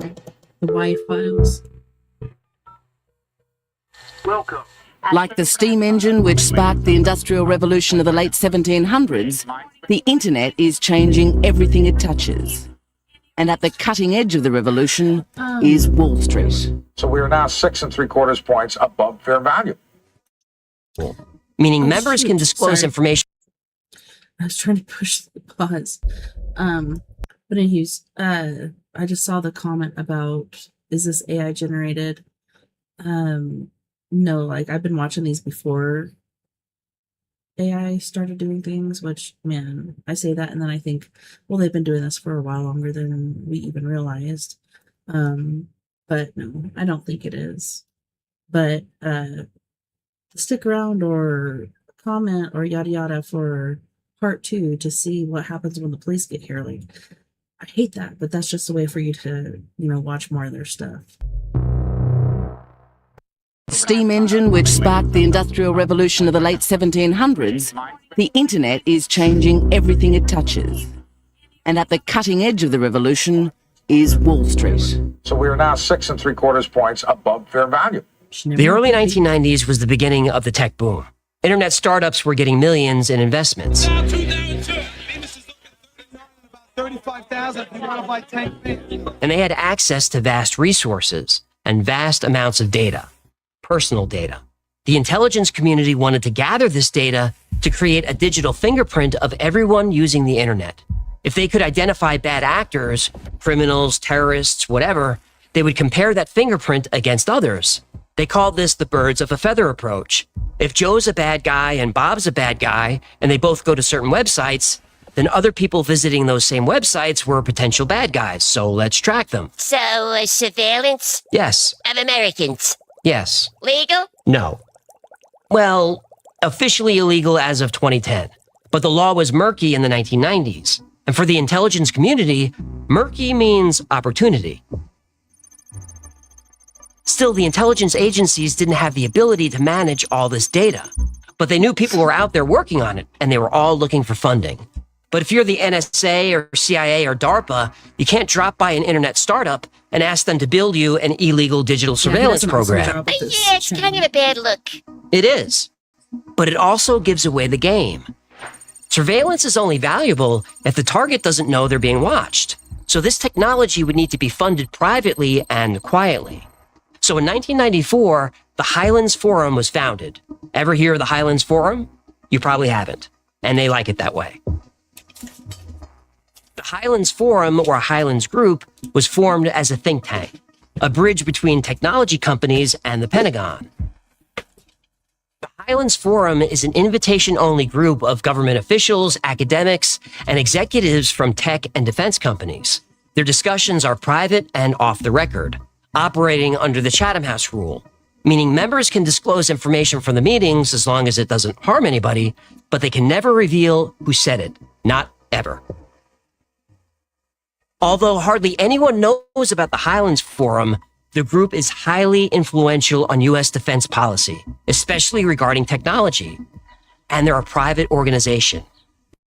Green eyes shouldn't fucking exist, full stop. Brown eyes exist because of melanin. Blue eyes exist because of the absence of melanin and the way light scatters through the iris. Green eyes exist because of fucking neither. The current scientific explanation for green eyes is that they're produced by a combination of low melanin and yellowish pigment called lipochrome. Except when you sequence the genomes of green-eyed people, the lipochrome levels are inconsistent. Some green-eyed people have high lipochrome, some have barely any. The colour appears regardless. Green eyes are the rarest eye colour on fucking Earth, approximately 2% of the global population. And unlike blue eyes, which are common across certain populations, green eyes appear in small pockets scattered randomly across the planet with no coherent geographic logic. They appear in Iceland, they appear in certain Pashtun communities in Afghanistan, they appear in isolated pockets of the Brazilian interior, in parts of Siberia, in specific Hungarian river valley communities, in scattered individuals across sub-Saharan Africa. No fucking consistent ancestry, no consistent fucking migration pattern, no genetic bottleneck that would explain this. They just appear randomly in 2% of humans everywhere. The gene locus responsible is called OCA2. It's also the gene that most significantly associated with depression, specifically anhedonia, the inability to feel pleasure. Green-eyed people have significantly elevated rates of clinical depression.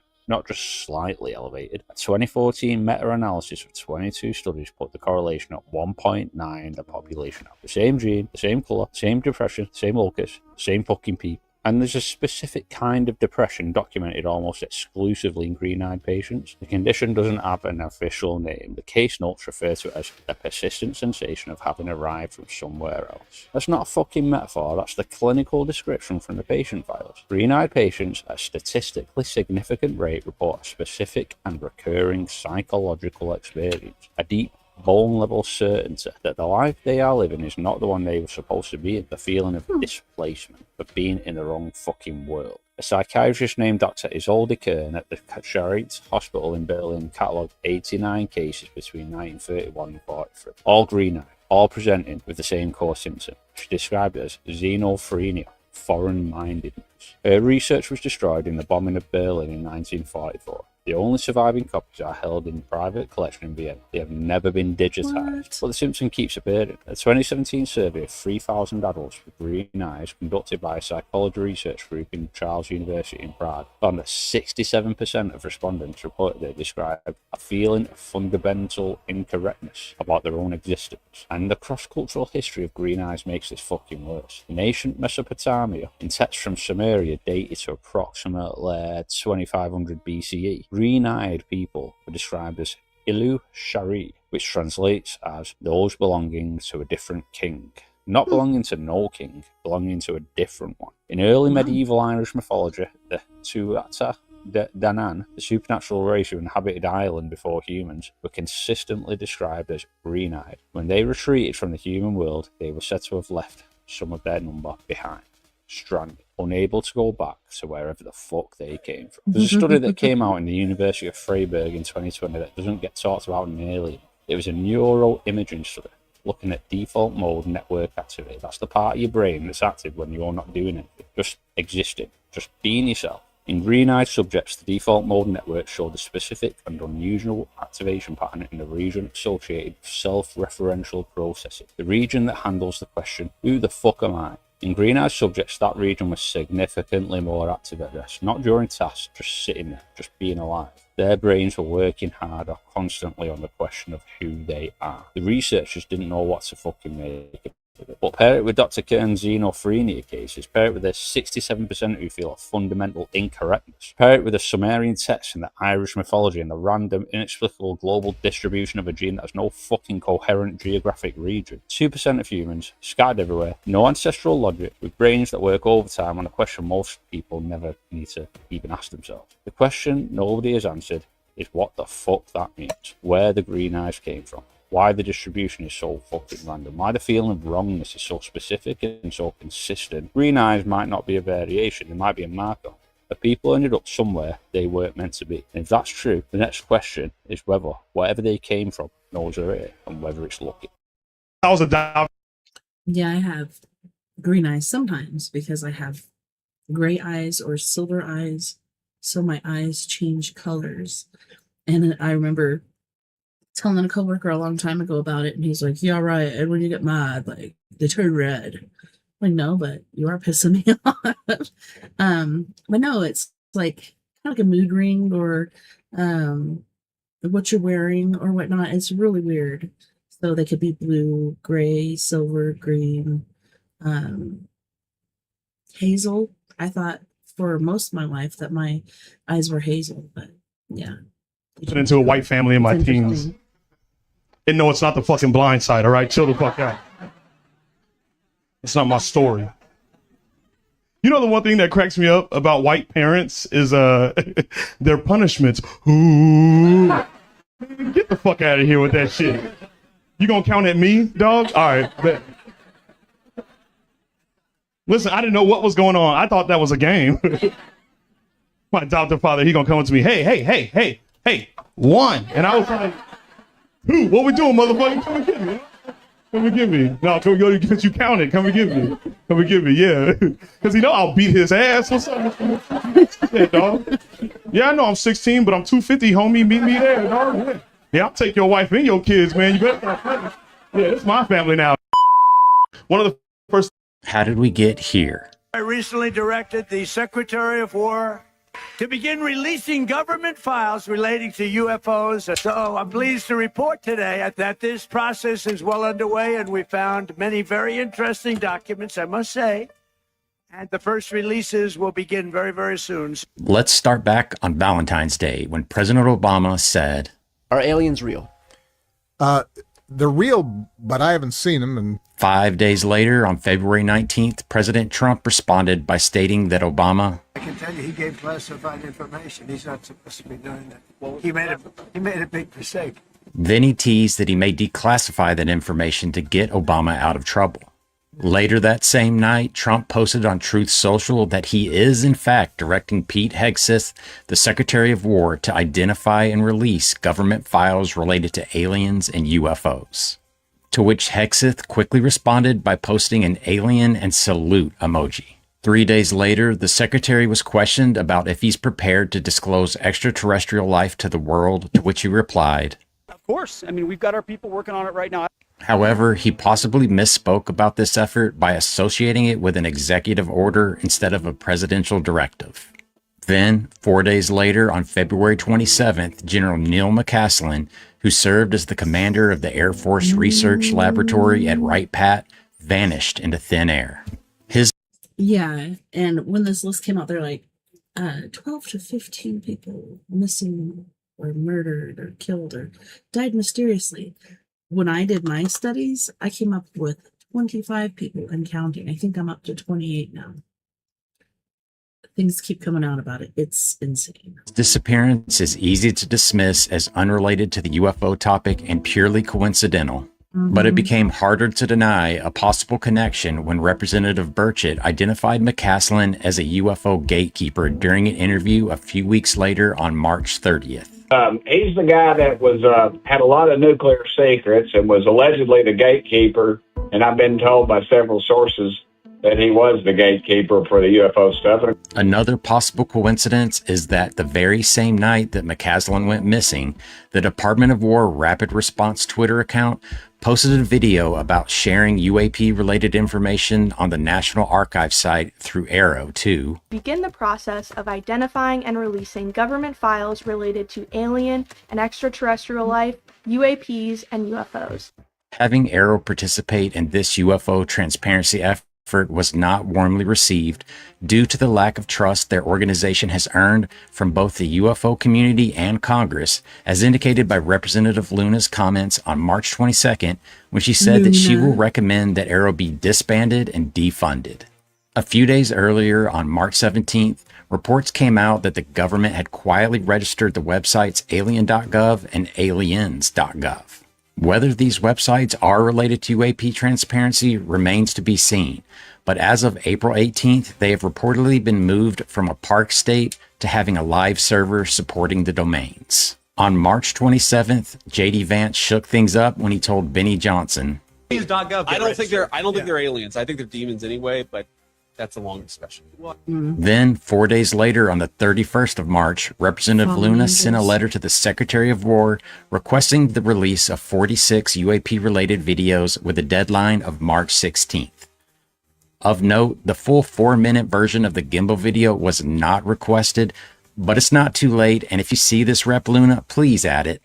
That catches us up to the comments Trump made at the Turning Point event about the UAP documents being released very soon. To which Representative Luna followed up on the 18th by clarifying that all files are being released, including documents and the 46 videos she requested. And then she recommended that we all should read the Book of Enoch, which is an apocryphal text that is basically a prequel to Genesis 6, where the Nephilim are discussed, which are essentially a product of interbreeding between a non-human intelligence and humans.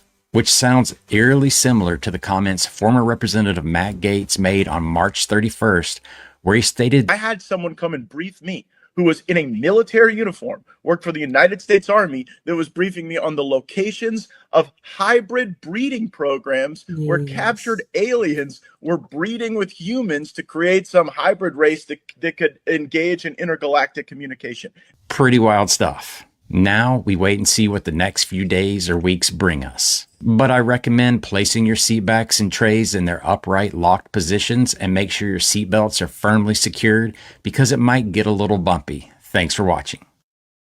Imagine checking into a beautiful hotel just to find out that you are sleeping in an old hospital from the 1920s. Oh, yeah. What is that? Most people know the Emily Morgan Hotel to be America's third most haunted hotel, but after reading a story that a follower sent in to me, I'm starting to understand why people believe there might actually be a portal inside this building. This email is titled, I'm pretty sure I felt a time slip happen. A few years ago, my husband and I stayed at the Emily Morgan Hotel in San Antonio while visiting the Alamo. We booked it mostly because of its location. It's literally right there. And because we'd heard it was historic, but at the time, I honestly didn't know much about its haunted reputation. When we checked in, everything was normal. I was excited about the hotel. We were even given cookies upon arrival. Beautiful Gothic architecture, definitely eerie, but nothing too unsettling. But I did note to my husband that the lobby had a strange heaviness to it, and the air itself felt a little bit dense, but I didn't think too much of it. I kind of just brushed it off as a weird vibe. We were staying on the 12th floor. The first night around 2:45 a.m., I woke up suddenly for no reason at all. At first, I thought maybe it was jet lag or outside noise, but then I realized that I was hearing something strange from within the hallway. It sounded like metal wheels, which I thought to myself that it was kind of early in the morning or really late at night for food service to be happening. But I thought to myself, maybe someone called something into housekeeping. But the best way that I could describe the slight squeaking of it is almost like an old hospital cart being pushed down tile flooring. The sound kept going and eventually slowed down until it stopped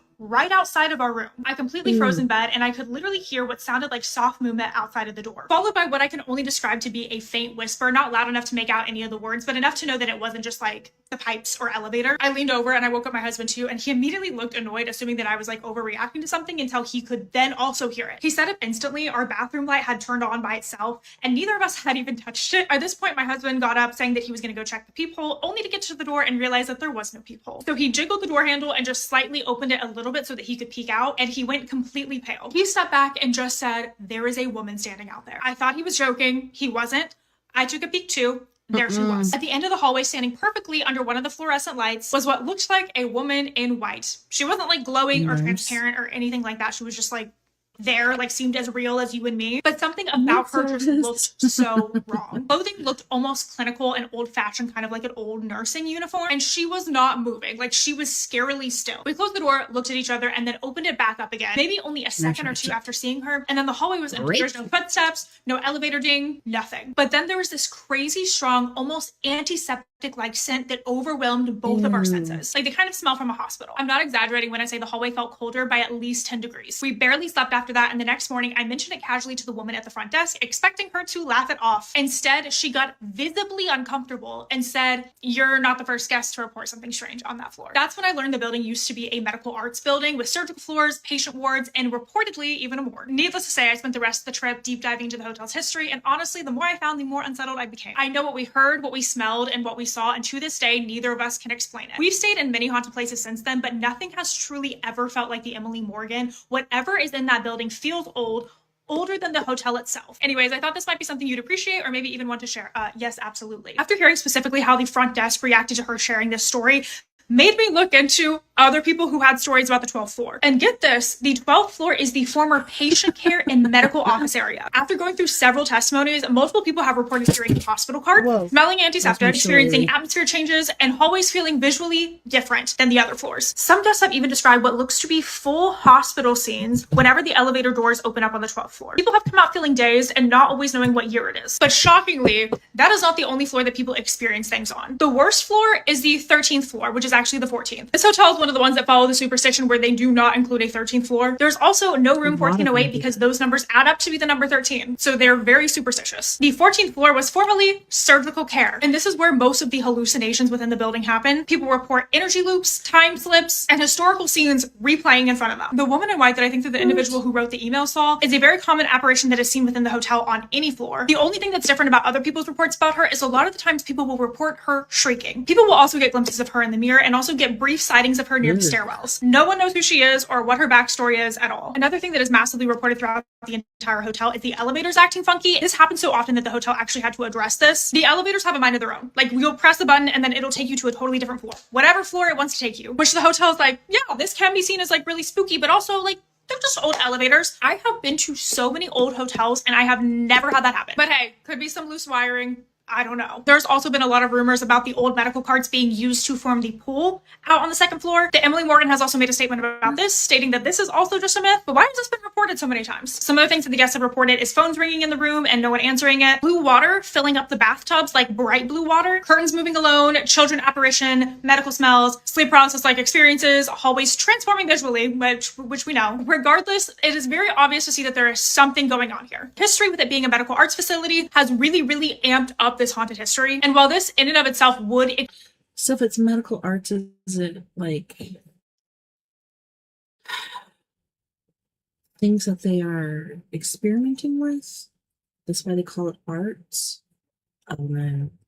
Explain the haunted history, I do not think that it is the reason why this place is haunted. The reason why this place is haunted is because it is literally on a graveyard. Guess how far the Alamo is from it? Trick question, it's on top of it. 500 feet from the Emily Morgan Hotel, like you can literally look out of your window and see it, is the Alamo, where one of the bloodiest battles in history took place. And even though there's around 600 recorded deaths from this, it is estimated to be way more than that. So because there's an entire cemetery underneath where you're sleeping, makes so much sense as to why this place is so haunted and people are having the experiences that they are. And you know, I've always wanted to time travel. I want to know what other people are experiencing there. I want to experience it for myself. And I figured since it's a short, 5-hour flight away, why don't you and I go?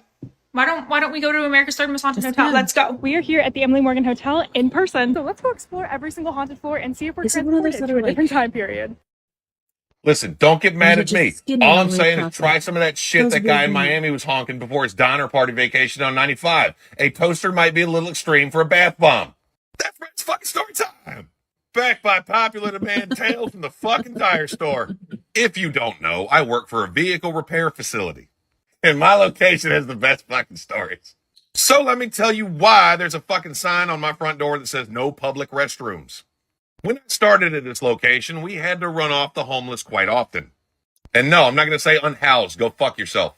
Well, one day this guy walked through the door. He didn't say hi. He didn't say good morning. He didn't say, can I use your bathroom? No, he just made a fucking noise. He walks through the front door and goes, hey, while making direct eye contact, beelining across my showroom to the bathroom, which is why I locked the door now. Because before I could stop him, he walks into the bathroom, locks the door, and immediately I hear the sink go on. And there I am, like, fuck, I don't want to deal with this shit. So I go outside and light up some me time. About 20 minutes goes by, he's still in the bathroom, sink still running. And I know inevitably he is destroying my bathroom, which is not cool because I got bad guts and I'm going to have to use that motherfucker in a little bit. Thankfully, we hold some government contracts. And wouldn't you know it, a cop walked in. Before I even asked him what his vehicle needs were, I said, "Hey, you on duty?" He said, "Yeah, what do you need?" I was like, "There's a guy who's locked himself in the bathroom." John. He looked right at me and goes, "Oh, fuck yeah, this is going to be great." He wasn't wrong. He walks up to the door, jiggles the handle, says, "You got a key for this?" I said, "Absolutely." Whipped out the key and stuck it in the lock. I unlocked the door. He did the nice cop knock. You know, sheriff's department. But it was way louder than that. Yeah. There was also no answer from behind the door, so I got kind of worried. Please don't let this motherfucker die in my bathroom. Can't never get that smell out. He turns the handle and shoves the fucking door open. There that guy is with hand soap in his hair, standing there on the floor, butt naked. The floor was really wet around him, too. I'd also like to mention this cop had his hand on his taser. Cut back to the guy. He's standing there, hand soap in his hair, and he's massaging his fucking head. He takes one look at the cop and goes, "Yeah," and starts charging the police. God bless this cop. He pulled his taser and went, "Oh, shit," and started tasing the fuck out of this stark naked man. I want to point out that electricity and water don't mix. Well, he gets him down, handcuffs him, pulls him up, still butt naked, and takes him out the front door, where one of his friends had pulled up. He saw his buddy's cruiser and thought, "I'm going to go say hi." That was a big fucking mistake. His friend says, "Hi, man," without a fucking word. He opens his friend's back door, throws the naked man in the back and says, "Your problem now." Then walks in and tells me he's got a tire problem. We're not going to run past that like that didn't just fucking happen. But yeah, I got a million more of these. Like and follow for more. Most high IQ women never know they're autistic. The smarter you are, the easier autism hides. This test reveals whether your brain operates with autism-like patterns or not. Iran made a video about Charlie Kirk. I didn't even know that was in their wheelhouse. It was literally a video. You have this Iranian general just sitting in a chair with his face blurred. He's speaking in English, which means it's to me, okay? But he has Like, this guy's not only funny, but the shit that he tells you that is really going on with the government and other governments, etc., is on point. It's insane. an Iranian accent. I know it's an Iranian accent because I lived in LA for 10 years. Like, let me tell you about a Charlie Kirk. I'm like, what do you got for me, General? And he's like, "Did you know Charlie Kirk was killed by your government?" I was like, "Yes, I did know that. I did actually." He's like, "Well, while we were hacking Cash Patel for funsies, we got into your FBI's mainframe, no big deal. Apparently the password's Valhalla123. And we found documents that revealed that your government plotted the murder of Charlie Kirk, and it didn't go according to plan." What? Our government botched an assassination attempt? We would never. See you later, gratitude. Well, you know, Good Charlie night. Kirk was not killed by a bullet. He was killed by an explosive device planted into his microphone that was clipped to his shirt. I know. Mind blown. Better choice of words? Sure. I'm sure a lot of people are asking, what? Who could even plant an explosive device in a small piece of technology and detonate it remotely? Who would do that? But it's a thing, and it is real. And it is real. And it is real. And it is real. And it is real. And it's Israel. They did it with Patriots in Lebanon. By the way, where did we get this? Trevor? Best Buy? What is it? Tel Aviv Tech? Okay. He said the device was supposed to explode downward into Charlie's chest cavity to make it seem like a clean gunshot wound to the chest. So we would all be like, "Oh my God, he was shot." And they'd thumbs up the fake Tyler on the roof. Be like, "Good job, buddy. We'll see you in Valhalla." But it didn't go according to plan because the device misfired. Like, where have I heard that before? And a piece of shrapnel shot through Charlie's neck, and it came out to the place that we were supposed to see the bullet going in. Now, this was the part that he said that blew. Okay. This was the part he said that really opened my eyes. He said because it misfired and because it exploded in all sorts of which ways, a bunch of pieces of shrapnel flew everywhere, and a lot of them went down and lodged themselves deep into the concrete where Charlie Kirk was So they speaking. repaired This the is why concrete. the next day, a bunch of people came to repave the entire area. So Charlie Kirk is shot, and the next morning, a bunch of random guys from God knows where in Israel come and start repaving the entire asphalt. It's like you could have chose a better time to do that. This is literally the weirdest, most eerie part of the Charlie Kirk case, aside from Erica. It is the second strangest part about the case. Like, if you were watching a crime drama like CSI Orem and somebody gets shot and then like moments later like, "Oh, nothing to see here, we're just start repaving the whole area," that would be like a 10-part series where they're trying to figure out like, who the are these contractors? And so then the Iranian general was like, "And this is how you know that it was your government who killed Charlie Kirk. Like and subscribe to my page. Hit the bell." I was like, "Do you have Lego content?" The Iranian intelligence, they understand the American mind because they know that Charlie Kirk is a very sensitive issue in the United States. They understand that even better than I did. Because after Charlie Kirk was shot, I honestly didn't even know who he was until he got shot, and then I had to look up who is Charlie Kirk. didn't know that much about him. I was like, oh my God, that's horrible. But I still did a stand-up routine because that's what I do. I would do it to any of you. Don't take it personally. Posted it on YouTube, and YouTube took it down instantly. That's never happened to me in the history of my whole career. And you've seen some of the things I talk about. That's how many people flagged it, saying no, they were upset. They were very sensitive about it. I didn't know you can't make jokes the same day. All right, that was stuff on my part. I should have at least waited for the cement to dry. Seriously.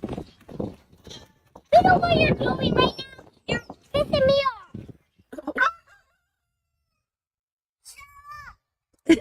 Oh, dumbass. There's a stick of snow on this fucking screen. Truck it, cold. What'd you say? Don't wake the fucking baby up. Want to go get your picture taken with Bluey? No. Why not? It's not real. Smudge. Ma'am. What are you doing? Washing dishes. I ain't taking a picture of me. I'm not taking a picture of you, but you're making a mess. You got water everywhere. I got shoes on though. What that mean? No. Izzy, eat those vegetables. Rosalie, why can't you eat vegetables like that? Sorry, that's not me. I think your shoes are on the wrong feet. No. Not anymore. Put her down. You're hurting her. Mom, listen to me. They're not a real people. Her is a doll. No, we are going to Disneyland tomorrow. How much money do we have? Some, Mommy. Good job. Good girl. You're a good girl, Mommy. What's your papa breath smell like?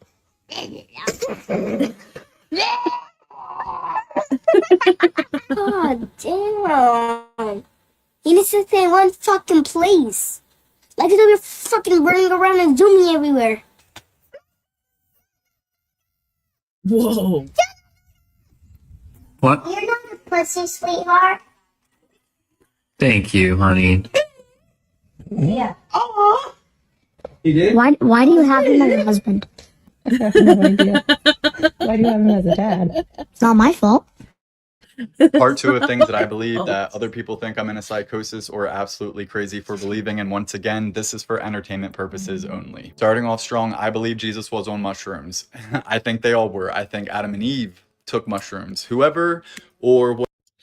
Okay, it could have been mushrooms. It could have been mold on your grains and stuff. Whatever these people You don't were, know. I think that they were all on mushrooms. Halos. That's the bottom of a mushroom. Another OG piece of art depicting a halo as the bottom of a mushroom. Like, that's a bottom of a mushroom. It's giving Halo. And if I didn't lose you yet, the next one, mainstream media is starting to cover, and I'm not saying to believe anything that you see on mainstream media, but it's just funny that now all of a sudden they're talking about it. Okay, and this is an image that is being circulated very widely right now. And if this is something that also, if you would have told me a year ago, I would have laughed in D&D your face. party, I've always heard of let's go people to calling, battle. like, saying lizard people are real. I don't know. I can definitely think of like 4 people off the top of my head that look like each one of these motherfuckers. Like if their DNA was mixed with DNA from something here on Earth, I can definitely see how we have evolved from these beings. If that is true. I'm not saying it is. I might have lost you at that one. Thanks for sticking around if you're still listening. But the next thing I believe is in giants existing at one point. Like you're telling me this was built 900 years ago. Who the hell was using these doors? And why were they building them for fun? They weren't. Oh, these steps were built 900 years ago and used for crops and farming. Miss me with that bullshit. Those are steps for giants. And if you know or have heard about petrified giants, you just can't look at mountains the same. Like I'm not saying it's true, but there is a little bit of truth sprinkled in all of media, specifically Disney movies, specifically Disney Pixar animated movies. Like, I know that sounds crazy. I know if you're not with it, you think that that sounds crazy, but I just can't even look at mountains the same. This is just the first one I found, but like, when you start to see the legs and the arms, like, it gets weird. Other thing I believe is that history is not what we know. Michael Jackson himself said it. Michael Jackson, who knew way too much, which is why they took him out. said it himself. History books are lying. They're lying to us. And to bounce off that there's truth sprinkled in every single piece of media. I went to film school. I have a bachelor's in film, and I've always been very curious about this. And I've had conversations with professors that have definitely sealed the deal for me. One specifically, one guy told me, and by professor, they're not professors. They're just working professionals that come to teach class, some very high up in the business. And one told me that no one's imagination is that big to come up with all of this on our own. And I don't know, that just stuck with me for some reason. Like if I said Stranger Things is more of a documentary than anything, you're going to call me crazy. But dude, seriously, like most movies and shows, etc., going back to the beginning of Hollywood, is there to like prime the pump or prep us for what they're about to do or to unveil.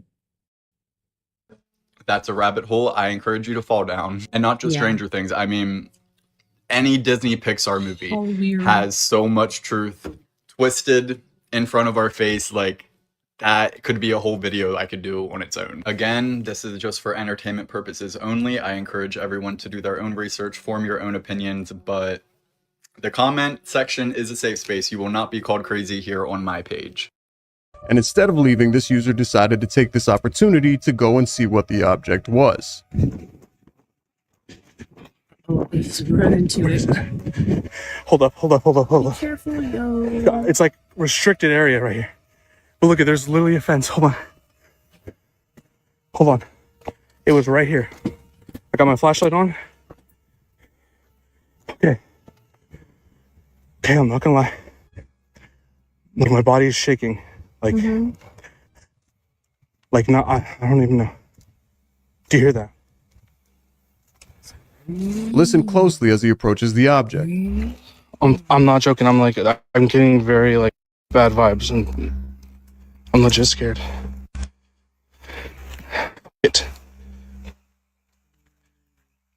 Dude, do you hear that? Oh yeah. You have cancer. The craziest part about this is as he gets closer, you can clearly see that there's like a ice almost surrounding this object as if it were frozen. Dude.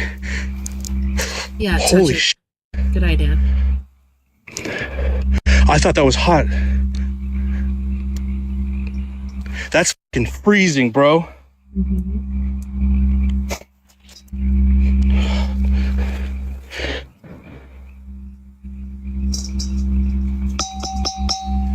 It sounds like it's made out of extremely thin metal. Fucking metal and thing. Unobtainium? It's so cold, bro. It looks like it's burnt. Maybe through the atmosphere.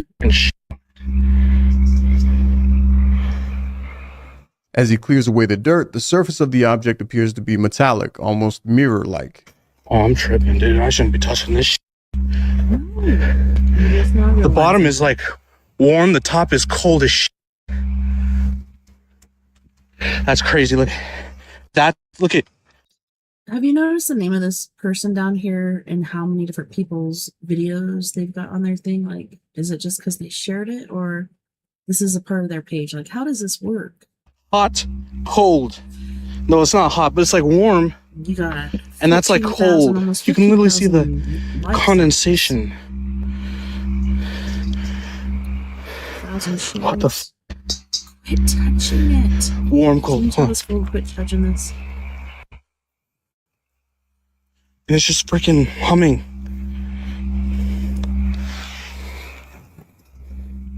And it's not like constant.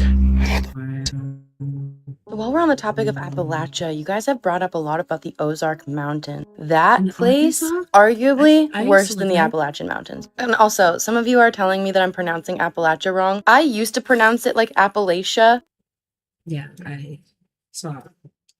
They could be called minions. We called them kobolds. They were like little gremlin fucking dudes.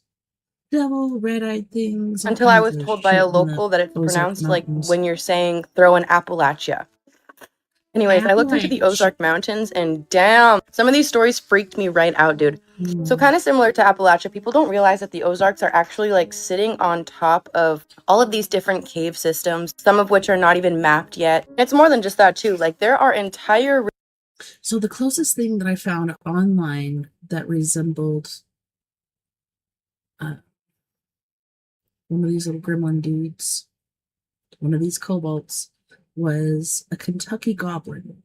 The only difference between the little cobalt dudes that I saw and the Kentucky goblin was they didn't have glowing eyes. Maybe it didn't appear that way because they were dancing around the fire and chitter-chattering, doing whatever chant they were doing as they're drumming it as well. It was like a very First Nations people sort of thing, but not First Nations people. These were critters of another dimension, or maybe we're from the other dimension, who knows. But yeah, that's the closest thing I can find online that resembled what I saw in Pettigrew, Arkansas, which is the northeast corner of Arkansas, basically. Near Boston, rivers underneath these mountains that are just running, literally flowing rivers under the mountain. There's tiny caverns, there's collapsed caverns. Arguably one of the scariest things is the sinkholes that can open up with absolutely no warning. So there's a story about a guy who went hiking in the Ozarks around the Missouri area, right?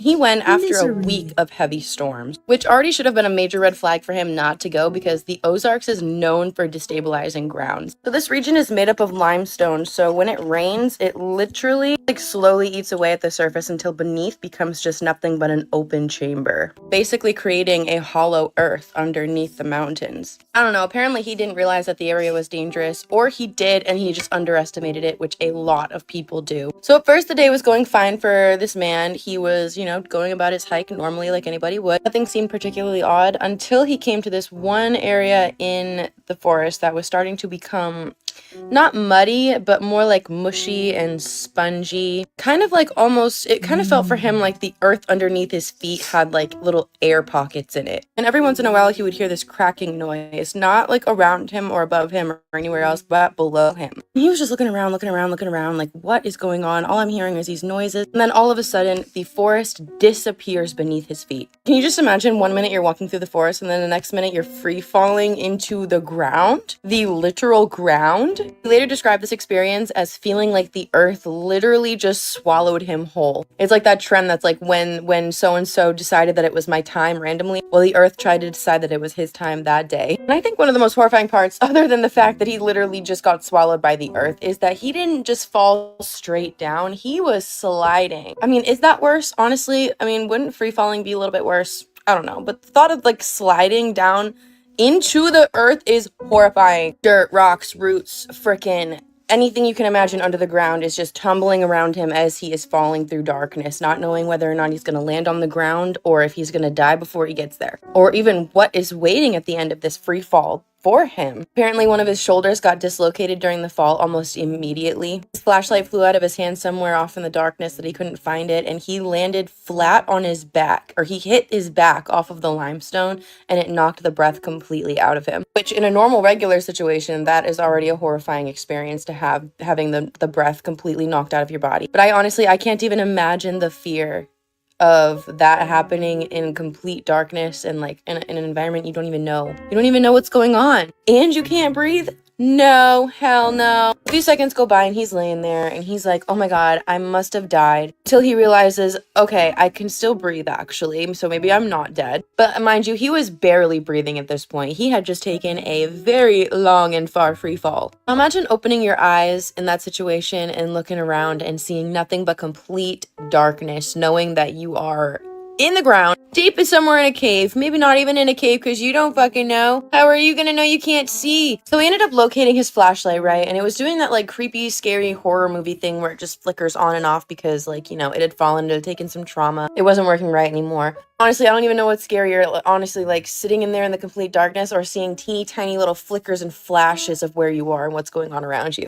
God, it just reminds me of that movie, The Descent. And on top of all of that, apparently this cave was not stable. He could tell because there were still like little pebbles and dust fragments and shit falling down on top of him. So pretty much every little sound that the cave was making, he was almost certain that the rest was just going to collapse on top of his head and there's nothing he could do about it. So doing what he thought was pretty much the only option he has is to start screaming for help. But of course, he got no response other than the sound of his own echo. But that's also when he started to notice other sounds throughout the cave, one of which very horrifying sound. The sound of rushing water, like a full-on flowing river, not just like little drip drops of water. And caves in the Ozarks are infamous for this type of shit. Some of them are even connected to like underground waterways that literally stretch for miles. Like even ones that have not been, like I said in the beginning, not fully mapped by people, have not even been explored yet. Which this realization made him come to realize that like he was not just stuck in some tiny little hole in the fucking wilderness. He was stuck in some uncharted, unmapped,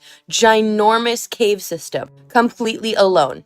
Hours go by, right? And this is kind of where the story goes from a survival story to psychological horror. Because can you imagine being alone like that in the darkness? Like the human mind can literally only take so much. Like the human brain will literally physically start changing under these kind of conditions. We were not meant to be in complete and utter darkness like that. Apparently he tried to claw his way up to the top, but was unsuccessful in doing so, obviously. When he tried, a bunch more of like debris and pebbles and stuff would come crashing back down on his head, which worried him that if he continued to try and escape this way, that the entire thing was going to collapse on him and then he would find no way out ever. So at this point, he is starting to see things, right? Because like I said, the human mind is not equipped for this situation. Sorry, I think I misspoke. He didn't start to see things so much as hear things around him. Because like I said, the shit is fucking dark in there. He can't see anything. But at first he said that it was kind of just like more of the echoing sounds of a cave, like what you would naturally think a cave would sound like. But then he said that he started to hear like movements, like deliberate movements from further down the cave systems, like slow scraping sounds or like the shifting of rocks under somebody's feet as they're moving slowly down the tunnel. And of course, all of this was out of reach of his flashlight because, mind you, the flashlight was still barely working. But, you know, he was trying to ignore it and do his best to just like stay calm in this situation, you know, trying to guide himself through this with a level head. Apparently his flashlight flickered on this one specific spot in the tunnel of the cave, and he saw just for one split second in that flashlight flicker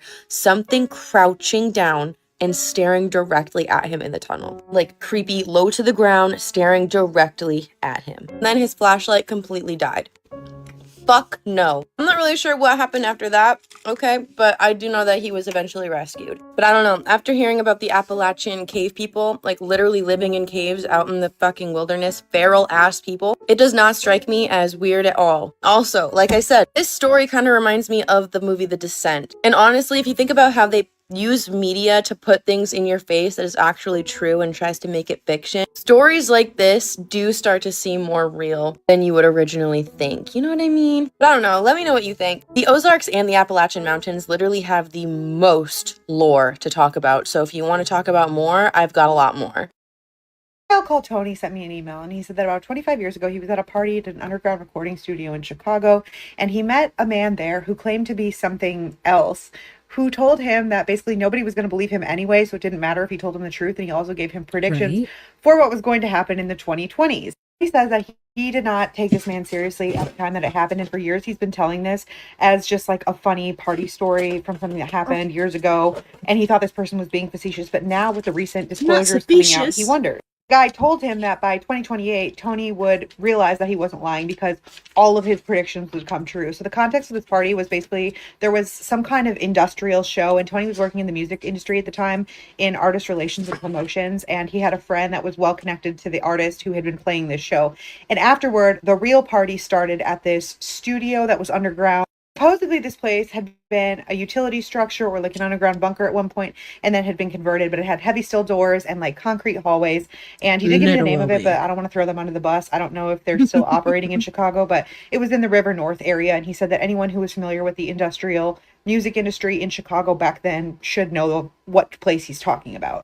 said this party was legendary. There were like 15 or 20 rooms and they were all filled wall to wall with people. There was like DJs and you could hear the bass as you went down to the party. And he went with his friend Danny, who was also in the music industry and was connected to the artist who had played the show that night.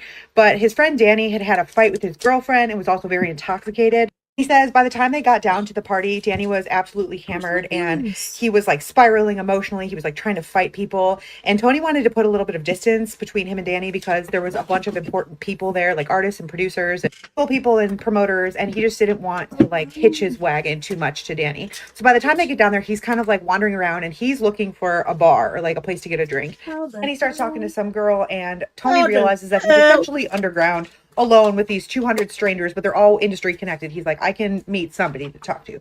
So he's wandering around and he's realizing that most people at the party are already involved in what seem to be important conversations with each other. That's when he notices this guy who's like probably early 40s wearing a dark suit, and he's not dressed flashy, but he's like clean cut. He assumes he's probably a record label executive or like somebody important. He wasn't talking to anyone. He was just standing by himself, kind of observing the crowd, and he didn't seem affected by everyone else in the room who was sweaty and loud and intoxicated. He was just completely calm and just watching. So Tony walks over to him and he says something like, "Oh, this is a hell of a place for a party." Guy doesn't look up from the people that he's watching, but he says, yes, it's a very efficient collection of people. And Tony remembers thinking that was a little strange. And he's like, oh, do you work here or something? And the guy says, no, I'm just here for observation and recruitment. He's like, oh, are you with a label? And the guy's like, no. And Tony pokes around. He names a few other job titles. And the guy's just like, no. And then Tony jokes. And he's like, are you an anthropologist of the music industry? And the guy sort of smiles and looks at him and says, yeah, in a way. Tony's like, well, how are you connected to the artist who played tonight? Like, who do you know here? And the guy just says, everyone. And he nods at a record executive that Tony recognizes but doesn't know personally. And the guy says, that guy will be bankrupt in 5 years. He points to a musician who's standing in another part of the room talking to two girls. And he says, that guy dies younger than he thinks. Tony says the way that he delivered these statements was perfectly calm. There was no emotion in his voice. And Tony's like, so you know them well or something? Like, what are you saying? And the guy says, well, people are just easy to read. He started feeling uncomfortable and he turned to face the man. And that's when he realized that his eyes were very dark. He said they could have been a very dark brown, but they seemed to absorb light instead of reflecting the light from the room off of them. That it bothered him immediately, but he tried not to stare. And he just sort of joked and he's like, I don't know, man, you're making me uncomfortable. And the guy turns to him and he's like, why? Tony says, I don't know, we're just having a conversation that just doesn't feel normal. And the man says, what do you consider normal? And Tony says, well, I don't know, but you're standing here making observations around people like you're studying them. And the man says, well, I am. He says at that point he was convinced that the man was either messing with him or trying to bait him into some sort of like philosophical conversation. And so he kind of joked and he was like, well, what are you then? Some kind of alien? The man, without pausing or laughing, says sort of, but I don't really like that term. He said he laughed because the response was so absurd and he was like, what, like a reptilian or something? And the man said something close to that term, yes. Tony was like, okay. And he's like, what exactly are you observing? And the guy was like, behavior and potential and recruitment. He was sort of openly mocking him at this point because he thought that he was an artist doing some type of performance art bit. But the man just continued and he says, you people always assume that we look different. Tony's like, what, reptilians? And the man says, yes. At that point, Tony said he wanted to find someone else to talk to, so he just says, okay, man. And the man looks amused, and he says, yeah, nobody ever believes me anyway. Tony remembers thinking that the man sounded amused by the conversation, like he had had this conversation a million times before. And Tony's like, well, if you are that, then why would you tell anyone? The man says, because the reactions are always the same, and he gestures around the room, and he says, humans dismiss anything that they're not emotionally prepared for. Tony said he asked him why he was there specifically, and the man told him for observation and that creative industries are useful because culture changes faster than any type of policy. Tony said he decided to challenge him, and he said, okay, if you really are what you say you are, then tell me something impossible that will happen that only you would know. The guy gets quiet and says, okay, in 2026, disclosure begins. The governments will call it transparency. In 2027, world leaders start disappearing. They'll say it's resignations and illnesses and accidents. And then he got real close to Tony and he said, by 2028, you'll. There's already people disappearing. Okay, so I almost said discussed, like we discussed this. Okay, so like I was saying earlier, there's this list of scientists and people in the know so far as UFOs, people with certain clearances, etc. Maybe they saw something they weren't supposed to see, yada yada. Started off small number, just kept climbing. Last time I looked, It was at, I think, 16 or so that they're claiming, but like I said, I got to like 25, 26 and counting. I think there's like 2 more added onto there since, so about 27, 28 scientists, ufologists, all these different people in this realm that have been disappearing. How does that make sense? Okay, so if it is, in fact, the government disappearing these people, why would they disappear them? Whether it be unalive or whatever they are doing, if they're just going to do a massive outing of all this UFO shenanigans, this disclosure, why? Why would they kill them, off them, etc., etc., if they're doing a disclosure? Unless, as I have been thinking, like, okay, so number one, I'm thinking this is to cover up for the Epstein files, which it's always to cover up something. The Epstein files was probably something to also cover up something that is actually going on behind the curtain by the elites of the elites of the elites, like the people, the man behind the curtain. Disclosure to hide or cover up Trump's Epstein files. But, no matter how much I abhor the man and those that are in regalia with him,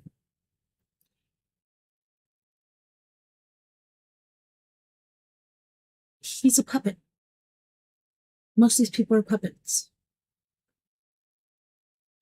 There are people that have been around since the beginning of time that are running the show, not just for the United States, but everywhere around the world. Everything's just a show. It's a cover-up. We're made to think we're free when we're slaves this whole time.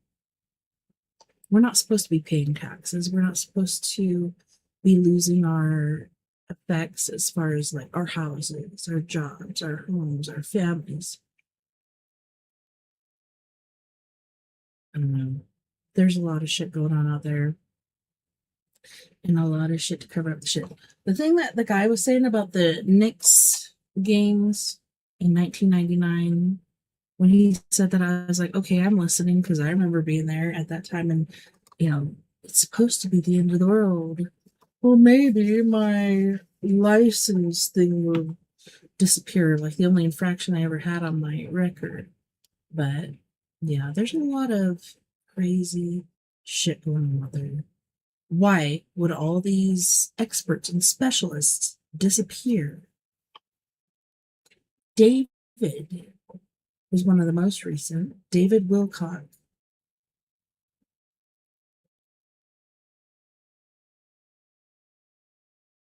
Why are they killing off all these people? And so the agenda can continue. I don't care if you're Republican, Democrat, left, right, center, whatever the fuck you are. You're one of us. You're a human being. You're a reptilian. You're whatever the hell you are. If you're here on this planet and you're here for, the better of this world, like I am, I'm not a part of a Republican Party. I'm not a part of a Democratic Party. I'm not a part of any freaking party. I am a human being. I'm a being having a spiritual being having a human experience with a mission. And I knew this since I was really, really, really, really, really, really little, before I should have known anything. And I don't know about you guys, but kids that are born these days are even more spiritually open and inclined to what the heck is going on. Like, they are so knowledgeable. It's insane. Yeah.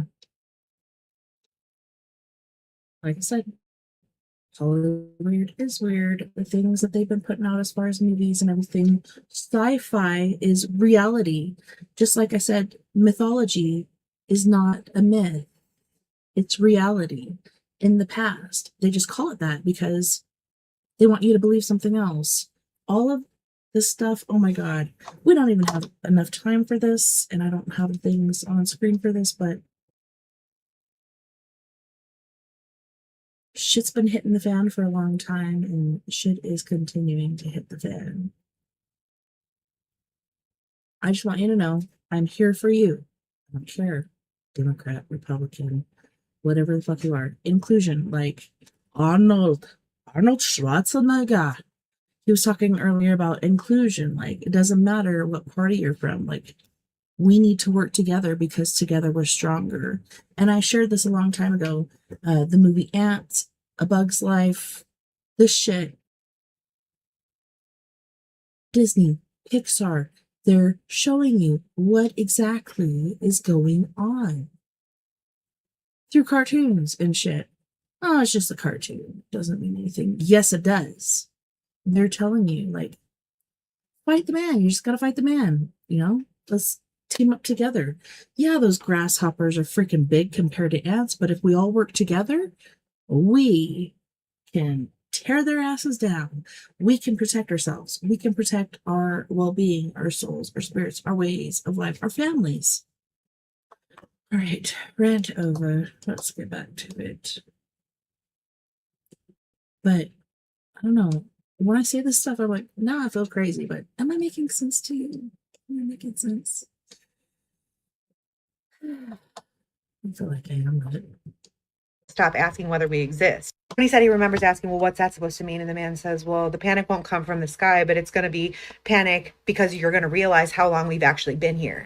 He said, you won't believe me now, but you'll believe me then. And at that exact moment, he hears his friend Danny yelling from across the room, and he looks over and he sees him about to get into a fight with a group of guys. So he runs over there, and he said he was gone from this man for about 20 seconds, calming down Danny, pulling him away. But when he looked back, the man was gone. He said it wasn't like vanished into thin air, like it was a crowd of people, so he could have just moved among the crowd and gone into another room or something. But he spent about 20 minutes after the fact trying to find this man because he wanted to continue the conversation.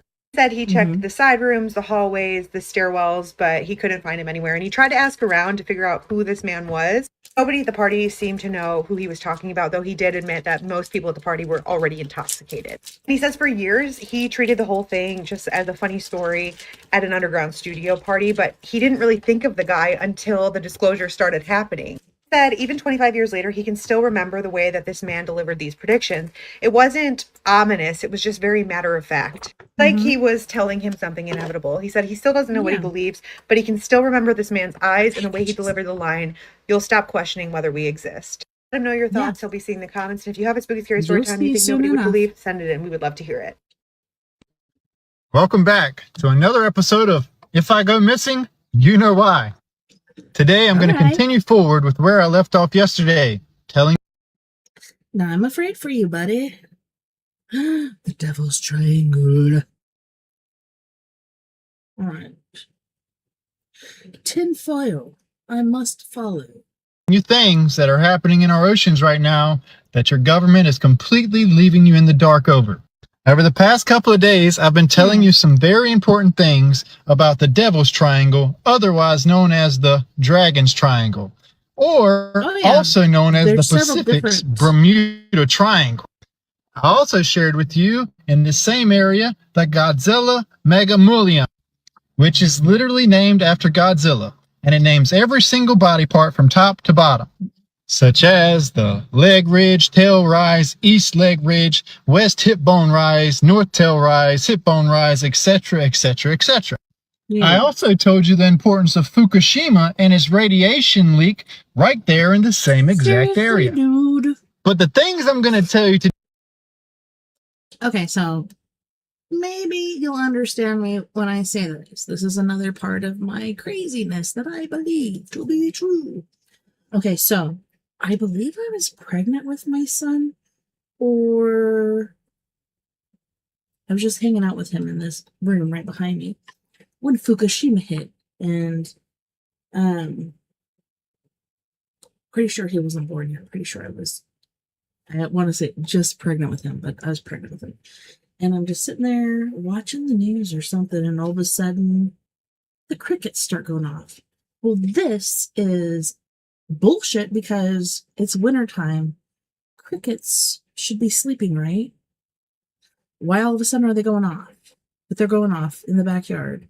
There's 6 inches of snow in some parts, and then it tapers down, like, as you get into the sun, where the sun goes during the day and stuff. The crickets are going off. And then I hear the poles have shifted. Just a slight fraction. Is it 10 degrees? 0.10 degrees? I don't know. I want to say 10. I think I used to say 10%, but then I realized it was 10 degrees or something like that. I don't know. Anyways, it shifted because of this Fukushima earthquake. But anyways, all that aside, okay, so I'm going to say this happened while I was pregnant. We finally got to take Kenzie to Disneyland. At this point, I believe she was like 17 or 18. And Lloyd was 6 or so. Lily. They always seem like they're the same age because she's so advanced. He's very smart too, but like even size and everything, they look like they're twins, even though they're 3 years apart. But yeah, we're just sitting there watching TV and stuff, and Lily starts freaking out. I want to go home. I'm like, hey, we're going to Disneyland tomorrow. Going to Disneyland tomorrow. Like, I want to go home. If we don't go home now, we won't ever get home, she said. And it was because there was earthquakes. The highway that we got to California on was all broken up and stuff. So we couldn't have made it back on that one, but we did make it back on a different one. But anyways, there was also an earthquake while we were at Disneyland. I was on Friar's Wild Ride or something like that. But yeah, somebody's coming. There's new coming. They should truly knock your socks off. As you know, I told you the importance of Hiroshima, Nagasaki, and them literally killing hundreds and thousands of civilians compared to a handful of military personnel. I also shared with you guys the importance of knowing that Godzilla itself was created in the middle of all this and was named after a real-life event of Lucky Dragon number 5 and the Bikini Atoll Proving Ground bombing. But I want to tell you this. Around the same time, the Devil's Triangle began to truly get its name. Because between 1950 and 1954, several Japanese fishing and cargo vessels, as well as military aircraft, were lost in that very area, leading the Japanese government to temporarily declare it a danger zone, hence the Dragon Sea. While some attributes this to the paranormal activity of electromagnetic anomalies, fun fact, according to movies and folklore, when an electromagnetic field is caused and opened randomly and cause a disruption in your magnetic poles, a portal's been opened. And fun fact, one of the most famous losses is the Lucky Dragon number 5 I was telling you about. That happened right in the middle of all of it in 1952. But that ain't nothing. Listen to everything that I'm about to present to you if you think a coincidence is truly a coincidence. According to ancient Japanese legends, in the year 1000 BC, there was a dragon who lived off the coast of Japan, so it was called the Dragon Triangle. This dragon can spray fire like volcanic eruptions. When there were boats crossing the sea, the dragon sank and killed the sailors. That's the legend. Well, guess what happened literally in 1945 on the dot? In 1945, the U.S. Navy Special Fleet of 200 fighters was swept off the deck in aircraft carrier, and 765 sailors died and went missing in that same area called the Devil's Sea. 1952, Japanese government dispatched number 5, Kaomaru, which means Lucky Dragon, and you have 31 crew to explore the mysteries in the sea, and they left without ever coming back. And where did they go? The Devil's Triangle. And then check out this sighting in 1957 in the Dragon's Triangle. You have a captain and sailor suddenly see 2 objects glistening with silver light with wings more than 10 meters in diameter, like disc metal falling from the sky and falling right into the water not far from the ship. following that on the sea suddenly was a big wave. Then, by 1981, you have this ship off the coast of the East China Sea, same area, that was discovered a circular object with a diameter of about 200 meters. Blue light from the sea flashed up, making the sea rise. Once again, fun fact, Godzilla flashes a blue light of plasma radiation from his mouth. So does Leviathan in your Bible, flashes lightning from its mouth. But I think this one's pretty crazy here. Look, by 1980, you have this ship, which is the largest ship of the British. And it's even dubbed the unsinkable ship. Well, that ship went missing without a trace in the Devil's Triangle when carrying 160,000 tons of iron ore from Canada to Kawasaki, Japan. Don't ever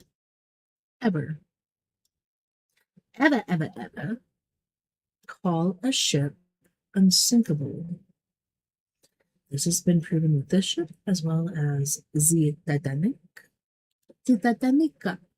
Yes. Not a good omen.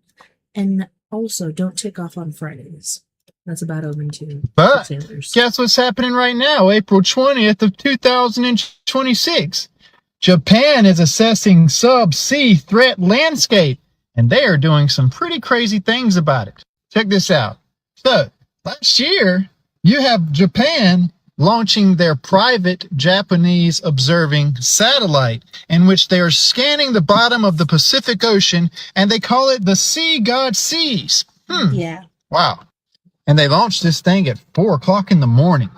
Well, here's a fun fact for you. In the movie Pacific Rim, it was actually talked about and discussed right in the movie about their massive orbital and coastal tracking arrays via satellite, in which they were tracking the Jaegers, and the Jaegers were coming out of a specific area. And I also think it's very wild that we also have our own orbital system called a drag net, like a dragon net for catching a dragon. And it's deployed specifically for mapping the energy shifts occurring on the ocean floor. Same exact thing Japan is doing with their tracking system. And remember, the kaiju in Pacific Rim, they came from a certain area called the Breach, which was literally known as the Mariana Trench. And guess where the Mariana Trench is? Well, there's the Devil's Triangle, and at the edge of the Devil's Triangle is the Mariana Trench. But hey, maybe all of that and this is a big old coincidence. As a crime scene cleaner, I've taken quite a few things from scenes. When I was allowed to, of course. But just because you're allowed to take something does not mean that you should. Don't do it. I was cleaning out an unattended death. Okay, so remember earlier when they were looking at a place that looked like the Four Corners area, but then it turns out it's a place in Egypt, an island off the coast of Egypt. And it looks like sandstone, but it's rose quartz, and there's these different carvings and stuff in there. And I recounted. If you find old ancient shards of pottery, even though you didn't dig it up and get it from a site that's sacred, etc., you found it as you're down like hundreds, thousands of yards, or perhaps even miles from the site where these First Nations people, indigenous people of the ancient past used to live. You find it down in the valleys where I guess they used to have their kilns and stuff. So they would like cook the potteries there, and if the potteries broke, they just like threw it on the ground and then put some more pottery in there. Hope for the best. Hope that this artist was actually really good at making pottery. I found a few pieces, and of course they're old Aztecan pottery, not whole pieces, just cool little shards, different random shapes of broken pots and shit. And I think I grabbed like 3 that I thought that I wanted to take and keep because they're so cool, History is amazing. I kept them in my car and ended up having an accident where, out of nowhere, like I'm totally in control, driving perfectly fine, everything's fine, but something grabbed my steering wheel. And same thing happened to my mother, from what I've heard, but yanked my steering wheel to the left, not directly off the cliff, but to the left. And then I caught it and I'm like trying to save it and whatever, fishtailed, got it back on track, and then something grabbed it and yanked it off the cliff. Luckily, that was the 50-footer and not the 500-footer and 100-footer. Yeah, we got really lucky. Not only the fact that we went off that point because of the height designation, but because the trees that were there caught us before we went off another cliff. Another one that was way steeper and deeper than what we encountered in the first place. Had the trees not caught us, I would not be here bugging you right now. Yeah. Let's get back into it, I suppose. Yeah, certain things will stay with you your whole life once you've gone through them. Yeah, this guy, I've thought about doing his job because I've thought about things in this field, crime scene photography. At one point, I thought about being an undertaker, crime scene cleanup. You make a lot of money, but is it worth it? I don't know. In this pretty old house that was in a part of town where an old house probably shouldn't be. It was almost like the town had been built around the house, because in front of this house were this string of Section 8 government assistant living apartments. I had cleaned 3 separate unattended deaths in the past 4 months just in those apartments. It was weird, and I never trusted the apartment manager. But the house I was cleaning was an estate clean out after a death cleanup. So we had cleaned the death and then also gathered and organized all the stuff to be taken or donated or trashed. I was cleaning out the attic when I found this shrine of sorts. It had all types of weird occult items. There were odd black candles and what looked like animal skulls, beads with strange symbols on them, and in the center, on the bottom, was a Ouija board. Oh, it was more of like a witch board. It definitely was not the Mattel model. No, this was custom made for a purpose. And I took it. I took the witch board. It had a planchette that looked almost like it was made of bone, but it was like multiple bones fused together. I took the board and the planchette. I stowed it away in my truck, finished the job, and after I took it home that night, I kind of forgot about it. Until about a month later, me and my friend Tim were hanging out in my room, and he was kind of asking me about some of the stuff I had in my collection from different scenes, and he pulled out the Ouija board. It's like, yo, I didn't know you had one of these. And seeing it, I was like, oh shit, I didn't know I had one either. And he asked if we could use it. And I was like, man, I don't know. I found it in this like kind of weird house, and there was a bunch of deaths in the building next to the house. And I don't know, man, I get weird vibes. I just kind of took it as like a collector's item. And he's like, oh, come on, man, don't be a bitch. Let's just try it out. What could it hurt? And I said, well, yeah, okay, fine. So we start using it, and immediately Tim is on bullshit, and he makes it spell butt. But then after, 5-10 minutes of me wanting to smack him upside his head, he finally cuts the shit, and I'm like, all right, man, come on, for real. I don't, if we're gonna do this, let's do it. We probably shouldn't anger any spirits or anything by messing around. So we loosen up a little bit, and we just lay our fingers on the planchette, and it starts to move, and immediately I'm like, bro, I told you, come on, cut it out. And he's like, no, this not, I promise it's not me. And it's kind of just making circles. And I say, hello? Hello? Is somebody there? And it moves Oh my to the gosh. yes. Okay, so what's your name? And it spells out Guy. It's a guy? So you're a guy, or that's your name? Guy? Do you have a last name? And he spelled out Griswold. Griswold? I don't know. Why does that sound familiar to me? Immediately I thought of like Griswold family like Christmas vacation. And I'm like, bro, are you messing around? He's like, nah, dude, I'm for real. And I'm like, well, why does this sound familiar? And then I realized there was a cemetery, an old family cemetery that had Griswold across the front plate of the fence in front of the cemetery. We drove past that all the time. And I'm like, wait, are you buried off of Route 6? And it floats to yes. And my entire body felt cold. I got goosebumps on every inch of me. And I looked at Tim and I was like, dude, he's buried in that cemetery. We drive past there all the time. And he looked like he had seen a ghost, but also like maybe he wanted to cry. He was more freaked out than I was. I was more amazed than I was scared. And I said, well, can we come see you? And it floated over to yes.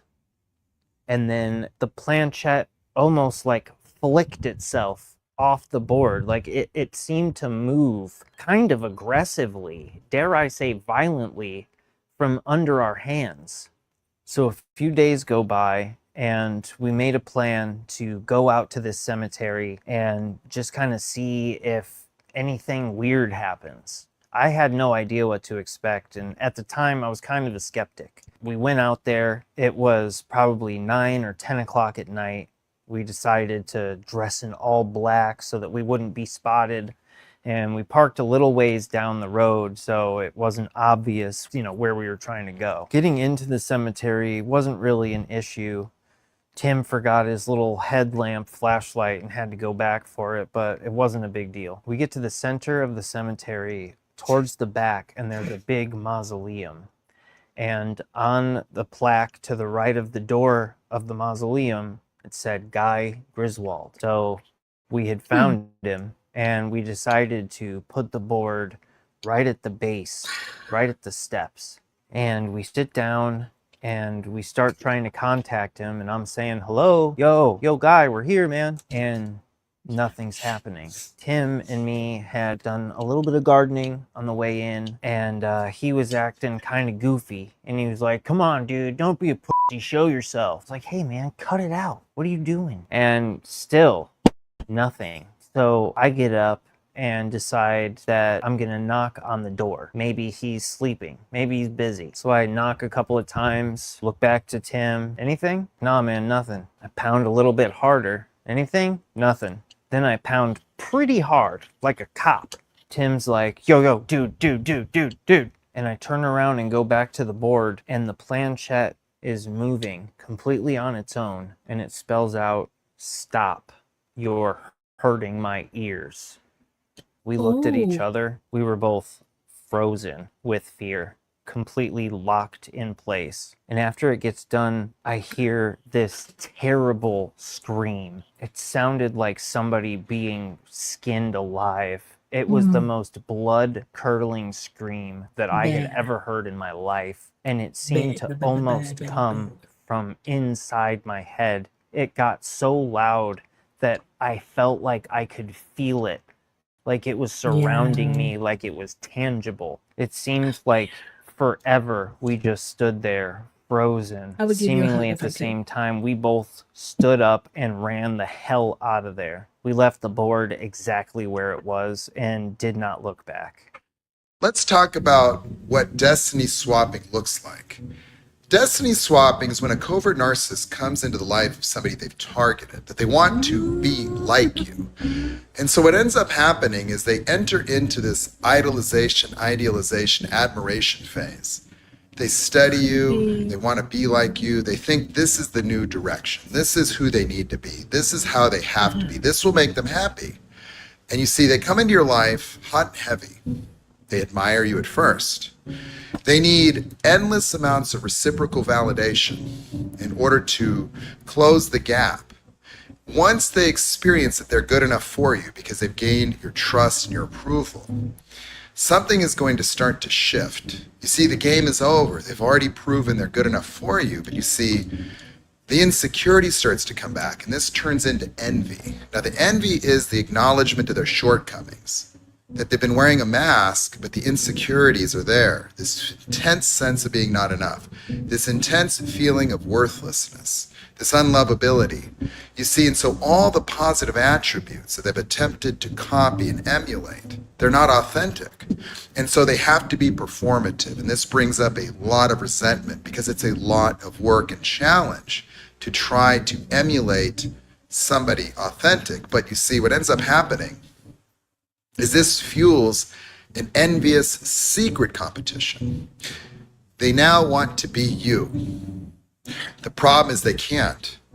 And so they want to bring you down because you see your example is now this constant comparison. And the gap between themselves showing up as lazy, showing up as not creative, showing up as incompetent, showing up as not having all the answers, not having the creativity, not having the developmental depth, not having any of the attributes required to be like you, they're going to start to attack your character. They're going to try to reduce your confidence. They're going to try to reduce your self-expression. They're going to try to reduce your success. They're going to try to lower the bar by lowering you because you set the bar. And so you're the bar that they're comparing themselves to, but you see they're lazy, they're stunted, they're stuck. As they become more insecure, they become more immobilized, they become more resentful, they become more envious. And this moves into this desire to sabotage you. At this point, they want to betray you. They want to hurt you. They have chosen that they're going to punish you for the way that they feel about themselves, and they want you to feel as bad as they do. They're going to cheat on you. They're going to often select cheating partners that share similar attributes of envy. This envious cheating partner is going to be a dark advisor. These people are going to conspire. They're going to start a backward smear campaign. They're going to start to build the case for your social downfall. They're going to start to take all of their negative attributes and they're going to start projecting them on you in the minds of other people. They're going to start to poison people socially, and they're going to prepare to betray you. The betrayal experience is a replication of the biblical Judas experience. And so you are somebody with real talent, real light, real love. The covert narcissist is a Jezebel. This is a person wanting to get close to your power, get close to your energy, so they can try to consume it for themselves. They've been harvesting your energy. They've been using you socially. They've been promoting themselves. They've been making all these inroads and advances, and they have been copying you.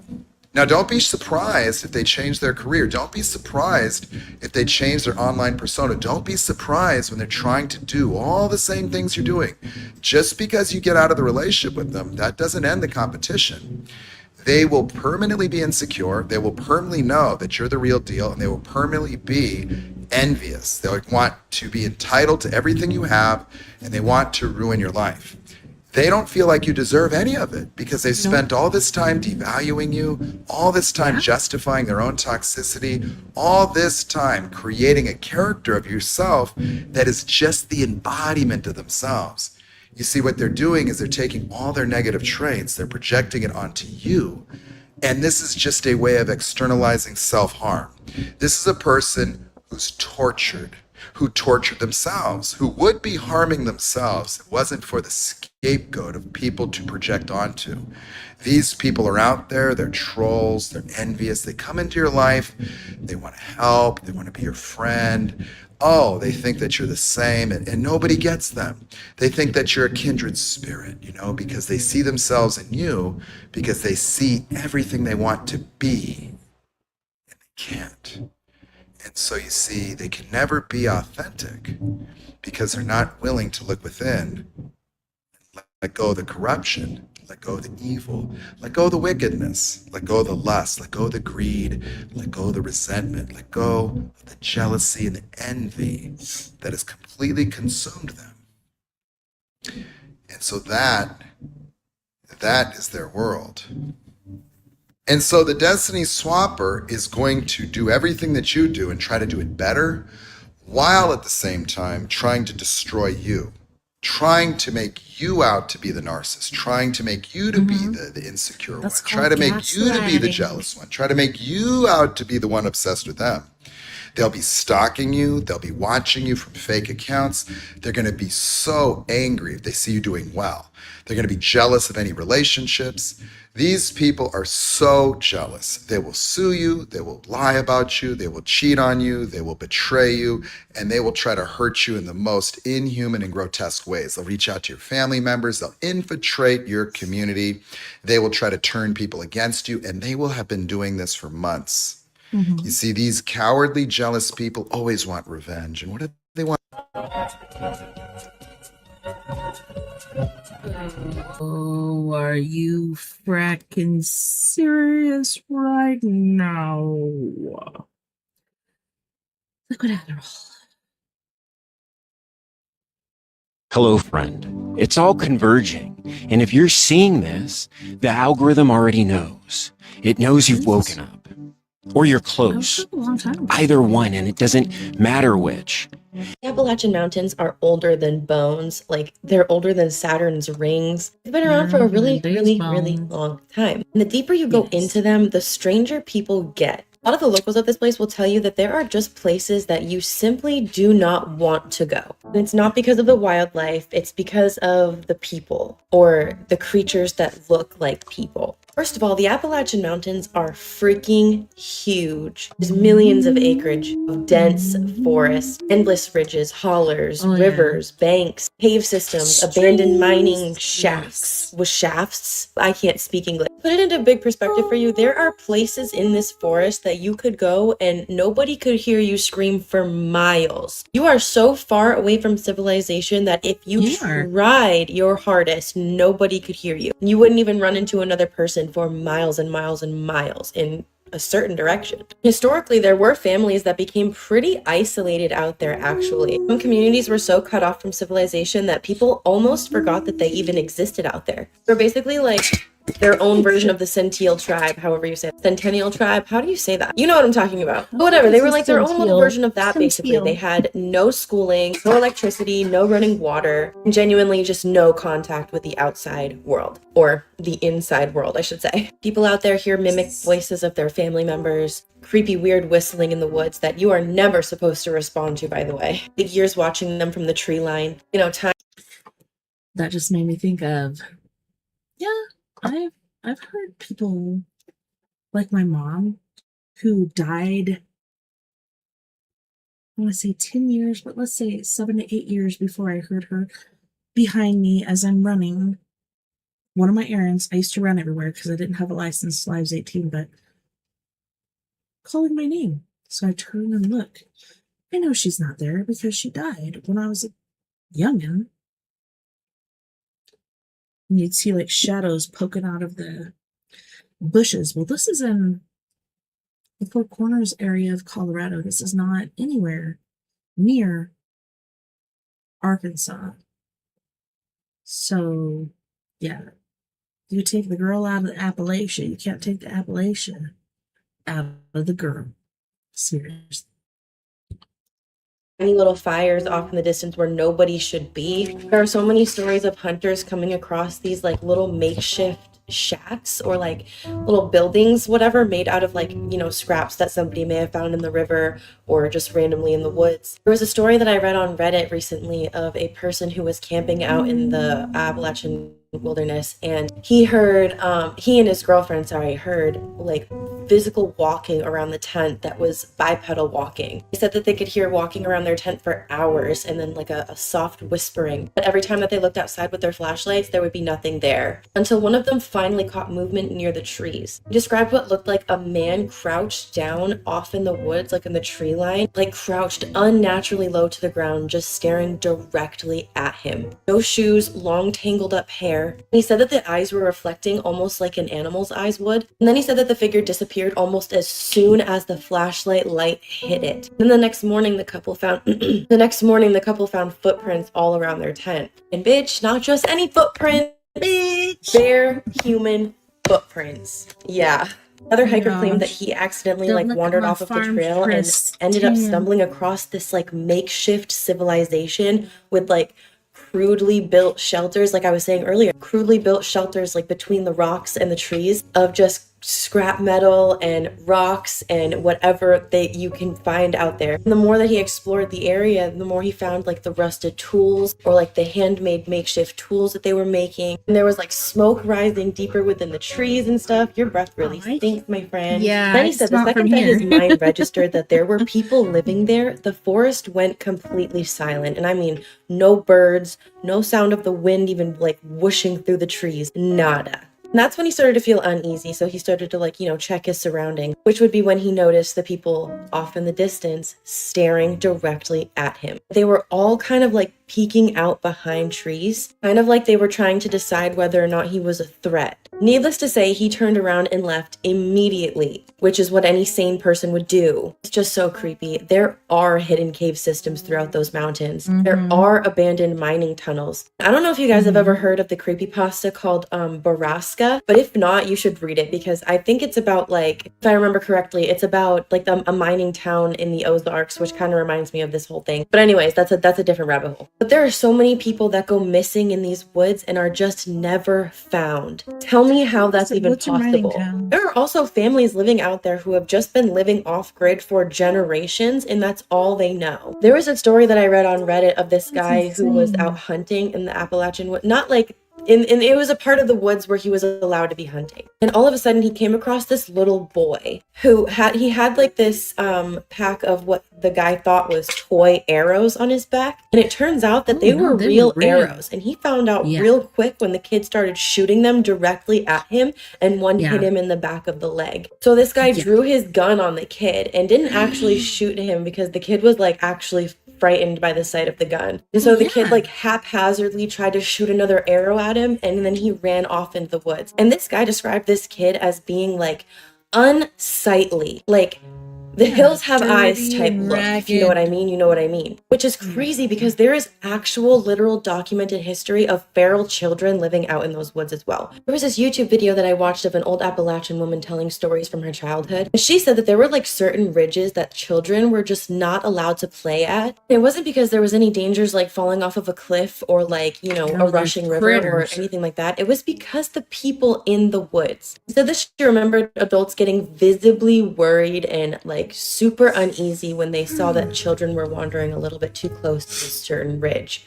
One night her grandfather heard dogs going ballistic outside. He did what any man would do and he went outside with a flashlight, and then he ended up seeing a man off in the tree line just standing there outside. At least it was something that looked like a man. It was super tall, extremely thin. It was super dirty and it had just no expression. The grandfather yelled at it and it didn't even have a normal reaction. It kind of gave him a little smirk and then ran back into the forest on all fours.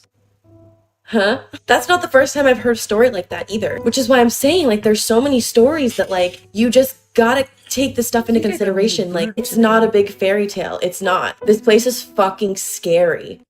Have you ever heard of the Drevlians? Well, of course you haven't. Olga wiped out their entire civilization. You see, her husband Igor had a problem. He was a king, but the Drevlians wasn't paying him his tribute. So he pulled up to the Drevlians. He said, yo, where my money? The Drevlians said, oh, your money's up there. He said, huh? Up where? They said, well, God. Some messengers pulled up to Olga. They said, girl, they done your husband. And that's when Olga got to plotting. She said, okay, so my son is the new king, but since he's only 3 years old, that make me the new king. They said, but you woman.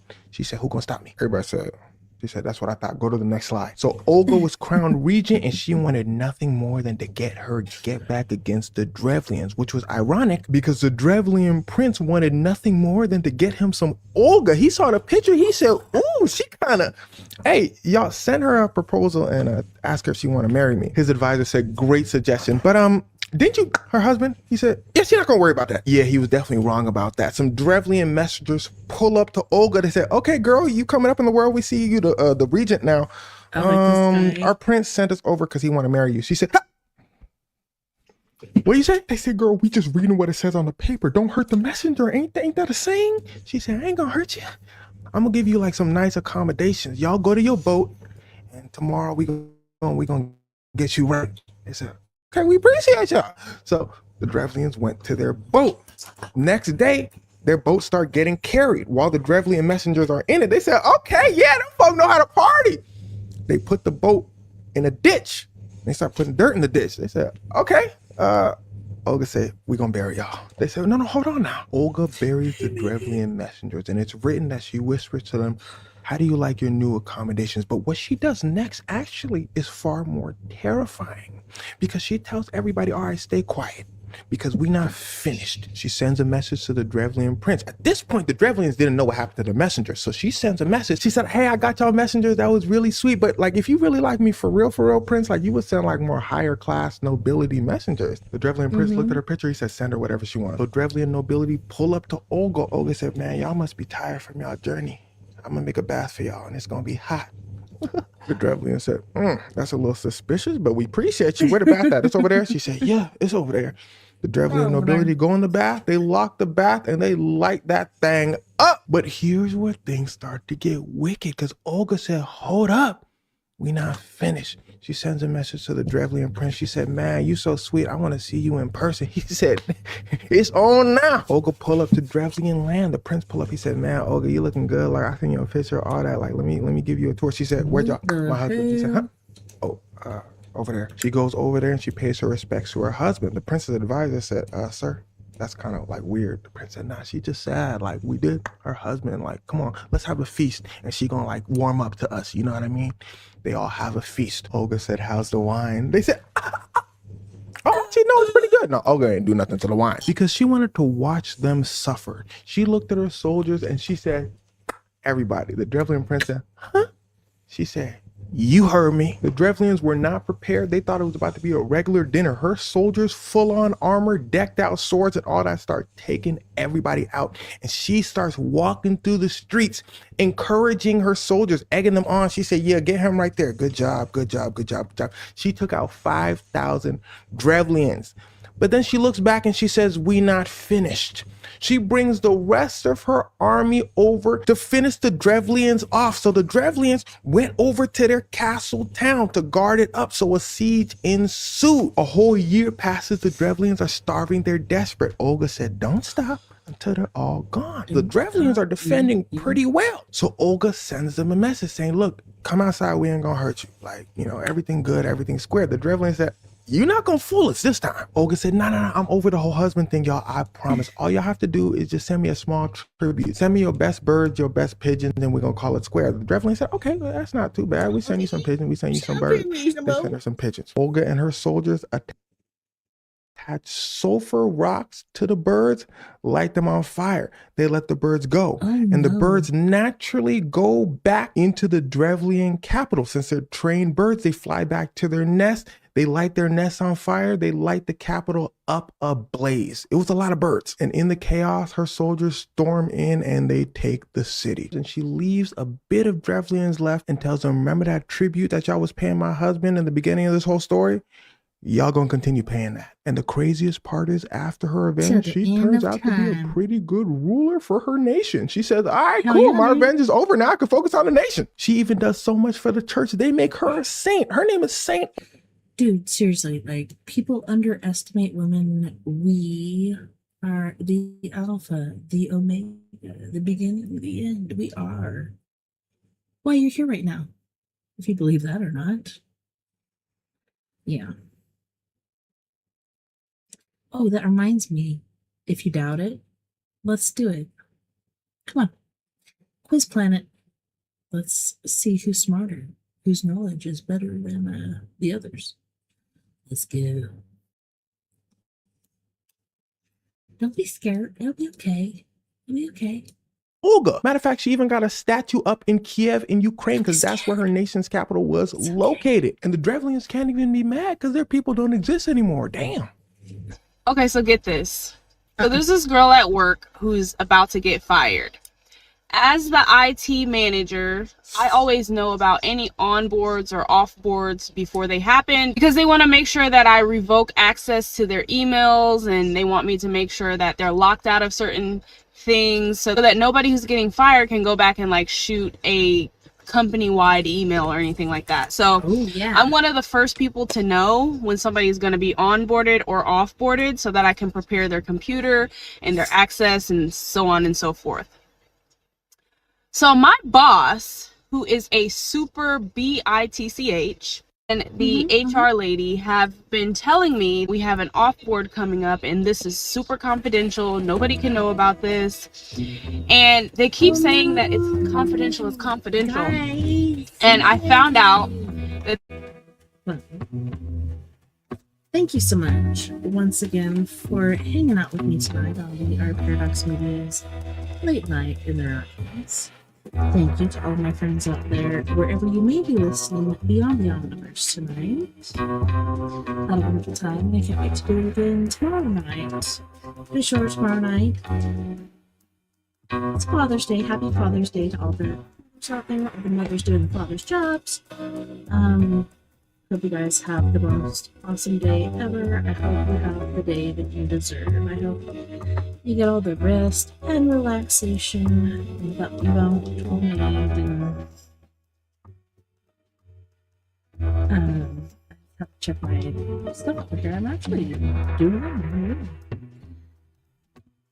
I hope you have the best day ever. If I was there, I'd cook you some salmon or steak, what food you like, because I am connoisseur of cooking. I got some good cooks going on right there. Don't forget, we're almost together to make the world better. And together, my friends, we are Paradox Media because without you, there is no us. Night, living life, secure news. I will see you back here tomorrow. Same crazy time, same crazy place. Remains.